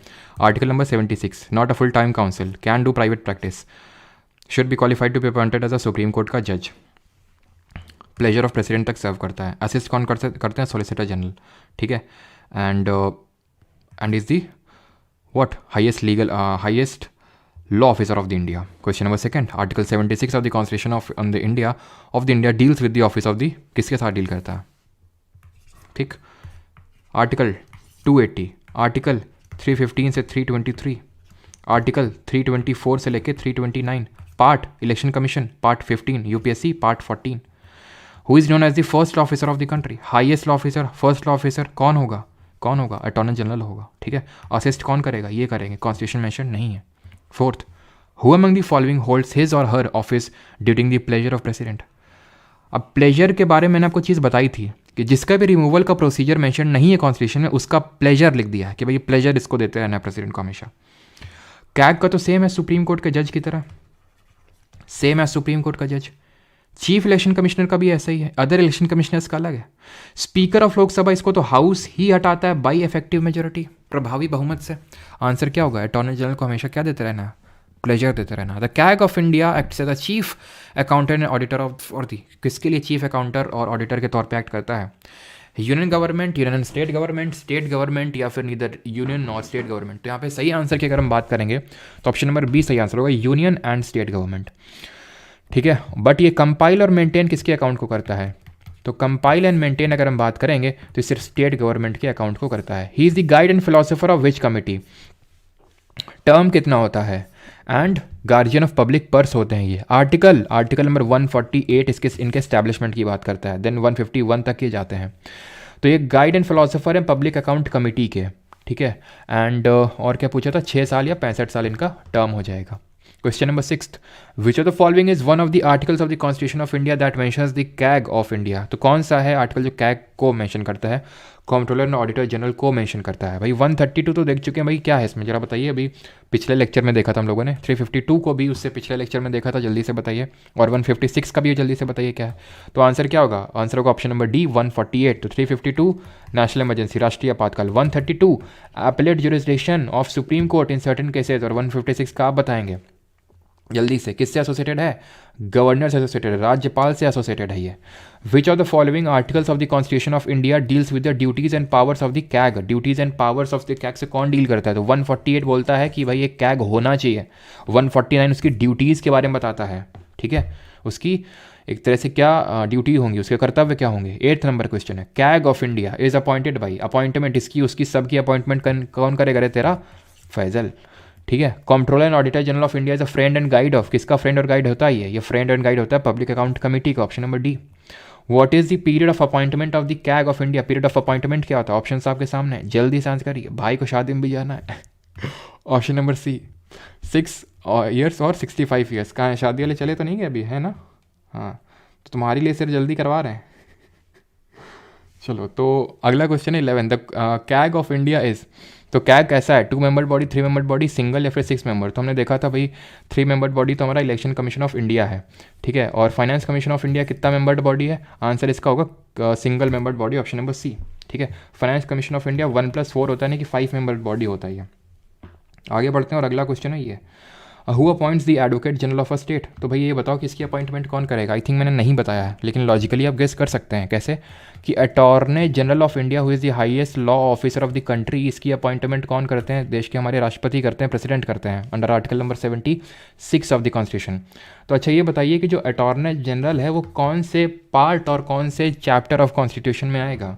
एडवोकेट जनरल ऑफ इंडिया की बात करें तो article number 165 part 6 of constitution, और इनकी अपॉइंटमेंट गवर्नर करेगा. ऑब्वियस सी बात है, इनको गवर्नर को प्लेजर देते रहना है, जैसे प्लेजर नहीं दिया गवर्नर इनको रिमूव कर सकता है. और ये हमारे आएंगे बिकॉज आर्टिकल 76 है, तो part number 5 and chapter number कौन सा होगा, ये पहला ही होगा, ठीक है. बिकॉज 52 से लेकर 78 तक दिया हुआ है आपका चैप्टर 1 में, तो ये 76 आर्टिकल है, तो ये चैप्टर 1 में ही आएगा. तुमको points the advocate general of a state, तो वही थोड़ा ये वही सेम क्वेश्चन रिपीट है. अगला क्वेश्चन है ये 14th, advocate general is appointed by which of the following articles of the constitution, किस अनुच्छेद के तहत इसकी नियुक्ति होती है. तो 161 के तहत क्या होता है जरा बताइए. तो आंसर क्या होगा, ऑप्शन नंबर बी 165. तो ये 161 के तहत गवर्नर क्या करता है, गवर्नर का पार्डनिंग पावर है, यानी कि इसकी क्षमा शक्तियों के बारे में दिया हुआ. गवर्नर का पार्डनिंग पावर प्रेसिडेंट के पार्डनिंग पावर से कैसे अलग था कि प्रेसिडेंट डेथ सेंटेंस को पार्डन कर सकता है जो कि गवर्नर नहीं कर सकता है, और प्रेसिडेंट कोर्ट मार्शल के थ्रू अगर कोई सेंटेंस मिला तो उसको वो कर सकता है, पार्डन कर सकता है, बट गवर्नर नहीं कर सकता है। बाकी सारी चीज़ें सेम है। 15th article 263 of the constitution related to the establishment of, तो अनुच्छेद 263 किसके स्थापना से संबंधित है? CHSL 2022। तो ये है interstate council. Backward class commission 338B, election commission of India 324। State का इलेक्शन कमीशन कल देखेंगे जब हम पंचायत और म्यूनिसिपैलिटी पढ़ेंगे। 16th which of the following articles of the constitution provides for the appointment of a finance commission, तो यानी कि जो वित्त आयोग होता है उसके स्थापना की बात कौन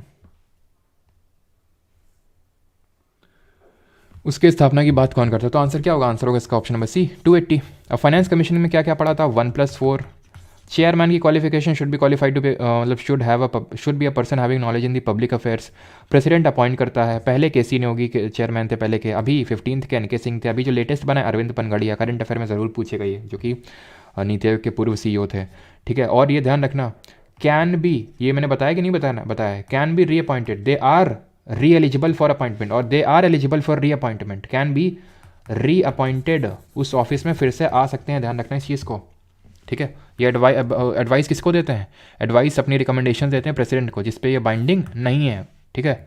15th finance commission has been constituted by the president of India for a period of, तो यूजुअली जो फाइनेंस कमीशन होता है ये सेटअप होता है या फिर अपनी रिकमेंडेशन 5 साल के लिए देता है ये, ठीक है। तो ऑप्शन नंबर डी सही आंसर होगा 5। क्वेश्चन नंबर 18 हो गई हमारा। The finance commission of India is required to make recommendations to the, किसको रिकमेंडेशन देता है ये? तो रिकमेंडेशन देता है प्रेसिडेंट को, जिसपे ये बाइंडिंग नहीं है। CGL 21 जुलाई 2023। 18th who was the first finance commission of India? Rajneesh music world, Saumya Das authentic, Surbhi, Nancy music world, सबका सही है।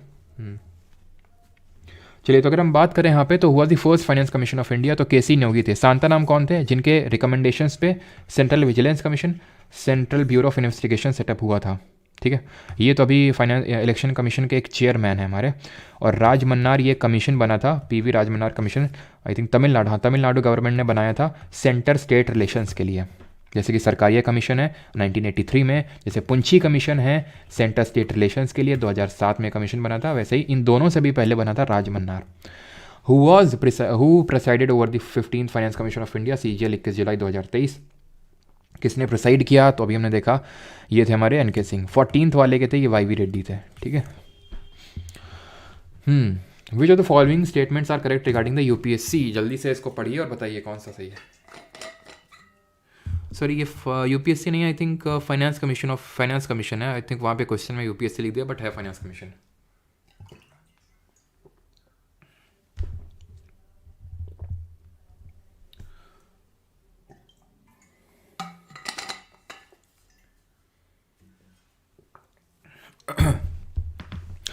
Finance commission consist of a chairman 4 other member, सही है, ठीक है। Recommendation made by the are binding, गलत है, बी गलत, खट खट खट पट, ठीक। तो article 280 of the constitution talks about the recommendation, नहीं, ये इसके एस्टैब्लिशमेंट की बात करता है, रिकमेंडेशंस की बात नहीं करता ये। 21 विच of the following constitutional body was established on 25 जनवरी 1950? तो कौन सी बनी थी? ये है आपका CSF HCM SI steno and constable 2023 में पूछा गया, ठीक है। तो यहाँ पे अगर हम बात करें तो कौन सा मतलब कॉन्स्टिट्यूशनल बॉडी है? तो फाइनेंस, अच्छा 25 जनवरी, तो ये इलेक्शन कमीशन, तो इसीलिए तो हम 25 जनवरी को क्या मनाते हैं? नेशनल वोटर्स डे मनाते हैं, राष्ट्रीय मताधिकार दिवस मनाते हैं, ठीक है। 22 the election commission of India is watch dog, देखता हुआ कुत्ता ही क्या देख रहा है भाई? Of free and fair election, okay ठीक है, फ्री एंड फेयर इलेक्शंस को देख रहा है। Of the constitution of India provides for its establishment, तो कौन सा आर्टिकल है जो इसके एस्टैब्लिशमेंट की बात करता है? तो कौन सा आर्टिकल है ये? तो article number 324, option number B. ये तो किसकी बात कर रहा था? प्रेसिडेंट रूल की बात कर रहा था। 324 किसकी बात कर रहा था? 324 बात कर रहा था किसकी? इलेक्शन कमीशन की। और 352 नेशनल इमरजेंसी, राष्ट्रीय आपातकाल। 101 जो पार्लियामेंट वाला, ये किसकी बात कर रहा था? 100 कोरम पढ़े थे। कोरम के बाद क्या पढ़ा था हम लोगों ने? जल्दी से बताइए। 23 model code of conduct for elections of India को कौन इंप्लीमेंट करता है? मॉडल कोड ऑफ कंडक्ट होता क्या है कि भाई इलेक्शंस में इतने दिन तक इलेक्शन चलेंगे, ऐसे प्रचार नहीं किया जा सकता है, डीजे नहीं लगाया जा सकता है, ठीक है। ऐसा सारी चीज़ें जो कोड निकालता है इलेक्शन कमीशन ऑफ इंडिया, ठीक है। तो ऑप्शन नंबर डी सही आंसर को। रिटर्निंग ऑफिसर का तो भाई काम होता है हर पोलिंग बूथ पे सारी चीज़ों को देखना कि सारी चीज़ें सही से हो रही हैं कि नहीं हो रही। कितना क्वेश्चन है सर? संतोष कुमार पूछ रहे हैं। अच्छा, हम तो भूल ही गए थे भाई को शादी में जाना है। तुम जाओ, ठीक है, तुम्हारे लिए स्कीम नहीं है ये।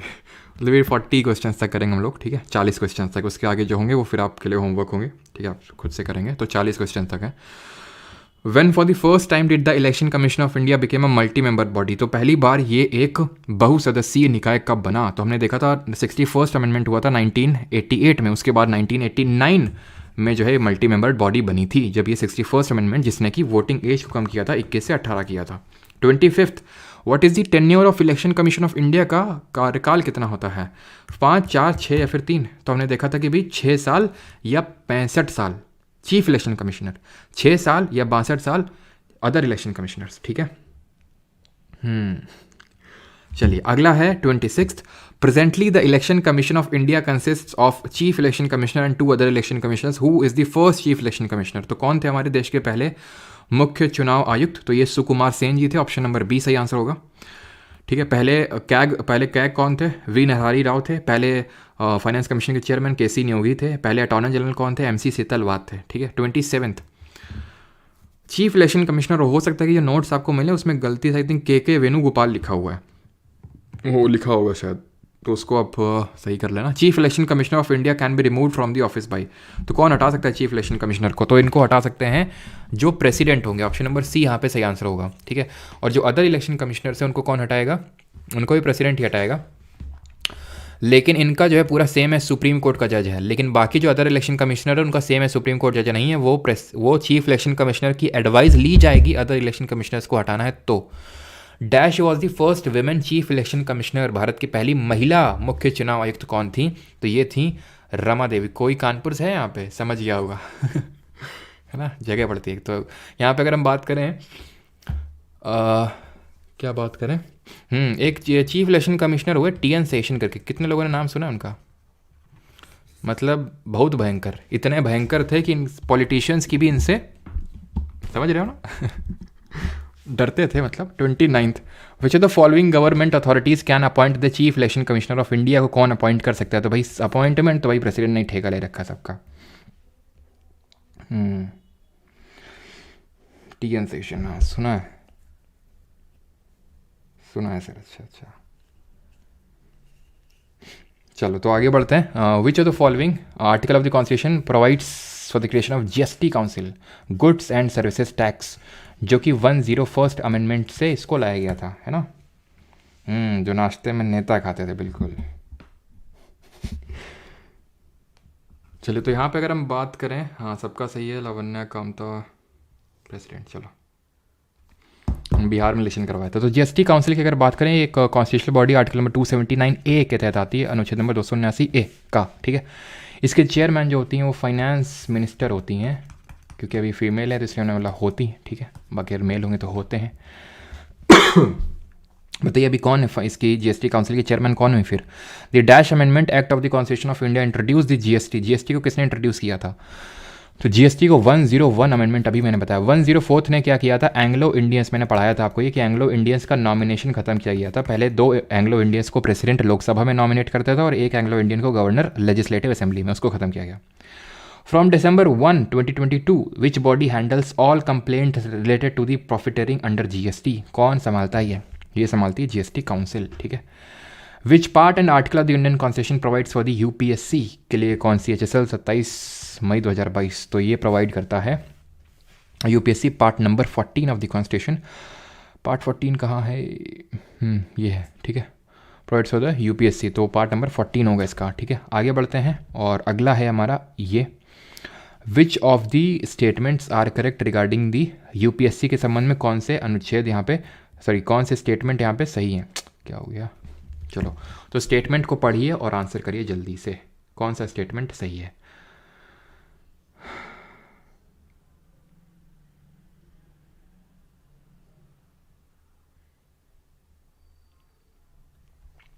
सर क्या चीज़?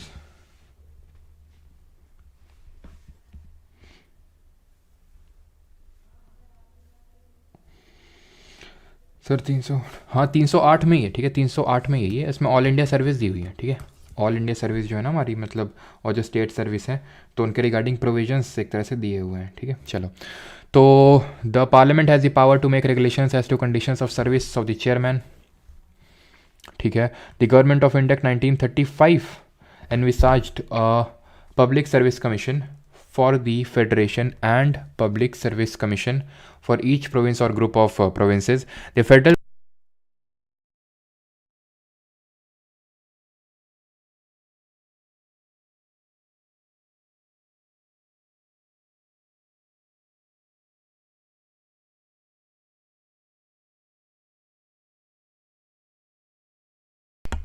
आई थिंक वॉइस सभी आ रही होगी, ये गलती से यार थोड़ा ज़्यादा एक्साइटमेंट में बटन दब गई।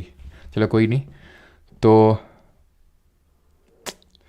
कहाँ पे थे यार हम लोग? यूपीएससी पे थे ना, तो यहाँ तक मैंने करवा दिया था। The parliament has the power to make regulations as to condition of service as the chairman, ठीक है। The government of India 1935 envisages the public service commission for the federation, सही है, ठीक है। पहले वाले को भी चलो इवैल्यूएट कर लेते हैं। The parliament has the power, तो पार्लियामेंट को पावर नहीं होती, ये पावर प्रेसिडेंट के पास होती है, ध्यान रखना, ये राष्ट्रपति के पास होती है। अगर सर यहाँ पे क्या पूछा है, करेक्ट ना, अगर ये गलत है तो ये हटा, ये हटा, ये हटा, अपने आप बी एंड सी हो गया, अपने आप सी वाला सही हो गया। आर्टिकल 378 जो है क्लॉज 1 इनके फेडरल पब्लिक सर्विस कमीशन के रिगार्डिंग इसमें लिखा हुआ है, ठीक है। 35 आखिरी के 5 क्वेश्चंस में आ चुके हैं। As per the constitution of India member of UPSC holds office for a period of 6 years or till he or she attains the age of, कितना एज अटेन कर ले तो 65, ठीक है। यूपीएससी का 65 है, स्टेट पब्लिक सर्विस कमीशन और joint public service commission का है 62 साल, 6 साल या 62 साल, ठीक है। चलो 636 the UPSC annually presents its reports to the, तो संघ लोक सेवा आयोग प्रतिवर्ष डैश को अपनी रिपोर्ट प्रस्तुत करता है। Chairman of Rajya Sabha, parliament, president या फिर स्पीकर ऑफ लोकसभा,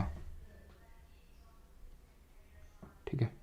चलो, तो अगर हम बात करें किसको यूपीएससी करता है, प्रेसिडेंट को, ठीक है, यूपीएससी है ना, तो यूपीएससी प्रेसिडेंट को करता है, स्टेट पब्लिक सर्विस कमीशन और joint public service commission governor को करते हैं। 37 what is the tenure of chairman of the state public service commission, again 6 साल या 62 साल, which ever is earlier. 38 chairman of a state public service commission can be removed by the order of, तो state public service commission किसके order से remove होगा sir? क्या मतलब ये सब कमेंट में चल रहा है?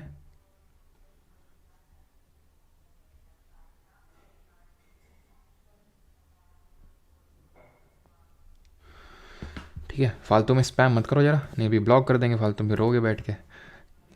Chairman of state public service commission can be removed by the orders of, तो कौन रिमूव करेगा? जब हमने देखा था कि भाई देखो जो अपॉइंटिंग अथॉरिटी होती है वही रिमूव करती है, ठीक है। तो अपॉइंटमेंट कौन कर रहा था? प्रेसिडेंट, तो वही रिमूव करेगा, ठीक है, ठीक है। तो वही इनको रिमूव करेंगे, जैसे कि हमने यूपीएससी का पढ़ा था ना, वैसे ही प्रेसिडेंट ही इनको रिमूव करते हैं। 39 second last question, which of the following is not a function of the state public service commission? It conducts examination, conduct करता है बिल्कुल state public service commission. It is consulted in all disciplinary matters affecting a person serving under the government of state in civil capacity, बिल्कुल consultation ली जाती है। Consultation on any claim for the awkward of a award of a pension in respect of injuries, ये भी सही है। It is consulted while making reservation, नहीं, reservation के संबंध में इसको कंसल्ट नहीं किया जाता, ऑप्शन नंबर डी, ठीक है।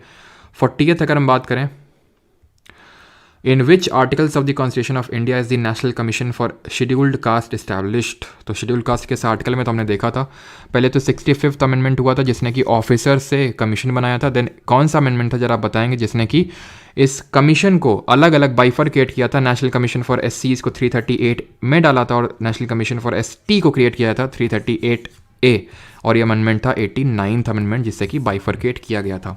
338B में क्या, ये आप बताएंगे। और बाकी की जो क्वेश्चंस हैं ये आपको खुद से लगाने हैं, ठीक है, ये आपके लिए होमवर्क हैं, ठीक है। जितने भी क्वेश्चन हैं आपको खुद से लगाना है, बाकी जो लोग आपकी PDF पड़ जाएगी, ठीक है, और इसके आंसर्स आपको मिल जाएंगे वहीं एप्लीकेशन पे, ठीक है। तो बाकी अब किसी कोई डाउट हो तो पूछ सकता है, बाकी फिर क्लास को एंड करते हैं। जिसको शादी वादी में जहाँ जाना है जा सकता है आराम से।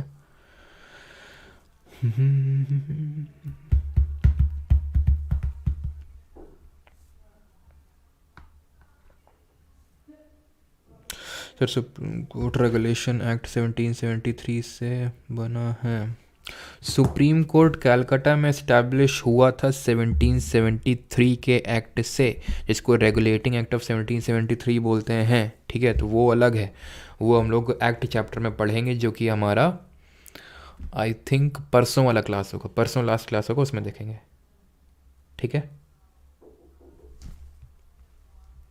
सर लाइट कट गई क्या आपके यहाँ? इन्वर्टर आवाज़ कर रहा है ऐसा तो नहीं है।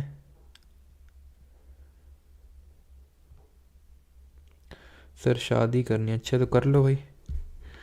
तो please tell about course change हो।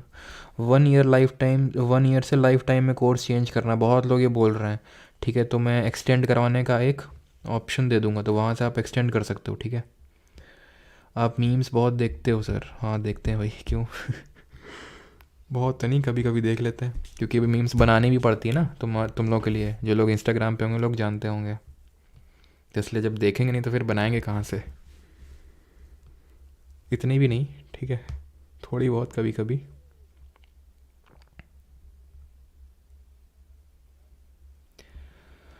Sir is this enough for BPSC? Yes Neha, आप अटेम्प्ट कर सकते हैं, फिर कोई भी यूपी पीसीएस वाले हैं, फिर बिहार पीसीएस वाले हैं, वेस्ट बंगाल वाले, तो आप अटेम्प्ट करके देखिए, आपको खुद ही पता चल जाएगा, ठीक है।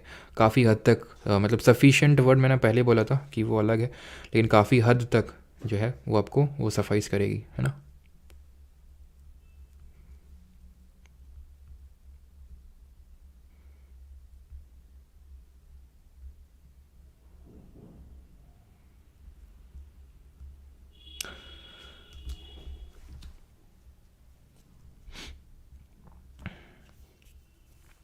चलिए भाई, थैंक यू सभी को। बाकी रिवीजन वगैरह करते हैं ना, बिकॉज संडे को आपको पता है टेस्ट भी होगा आप लोगों का, ठीक है।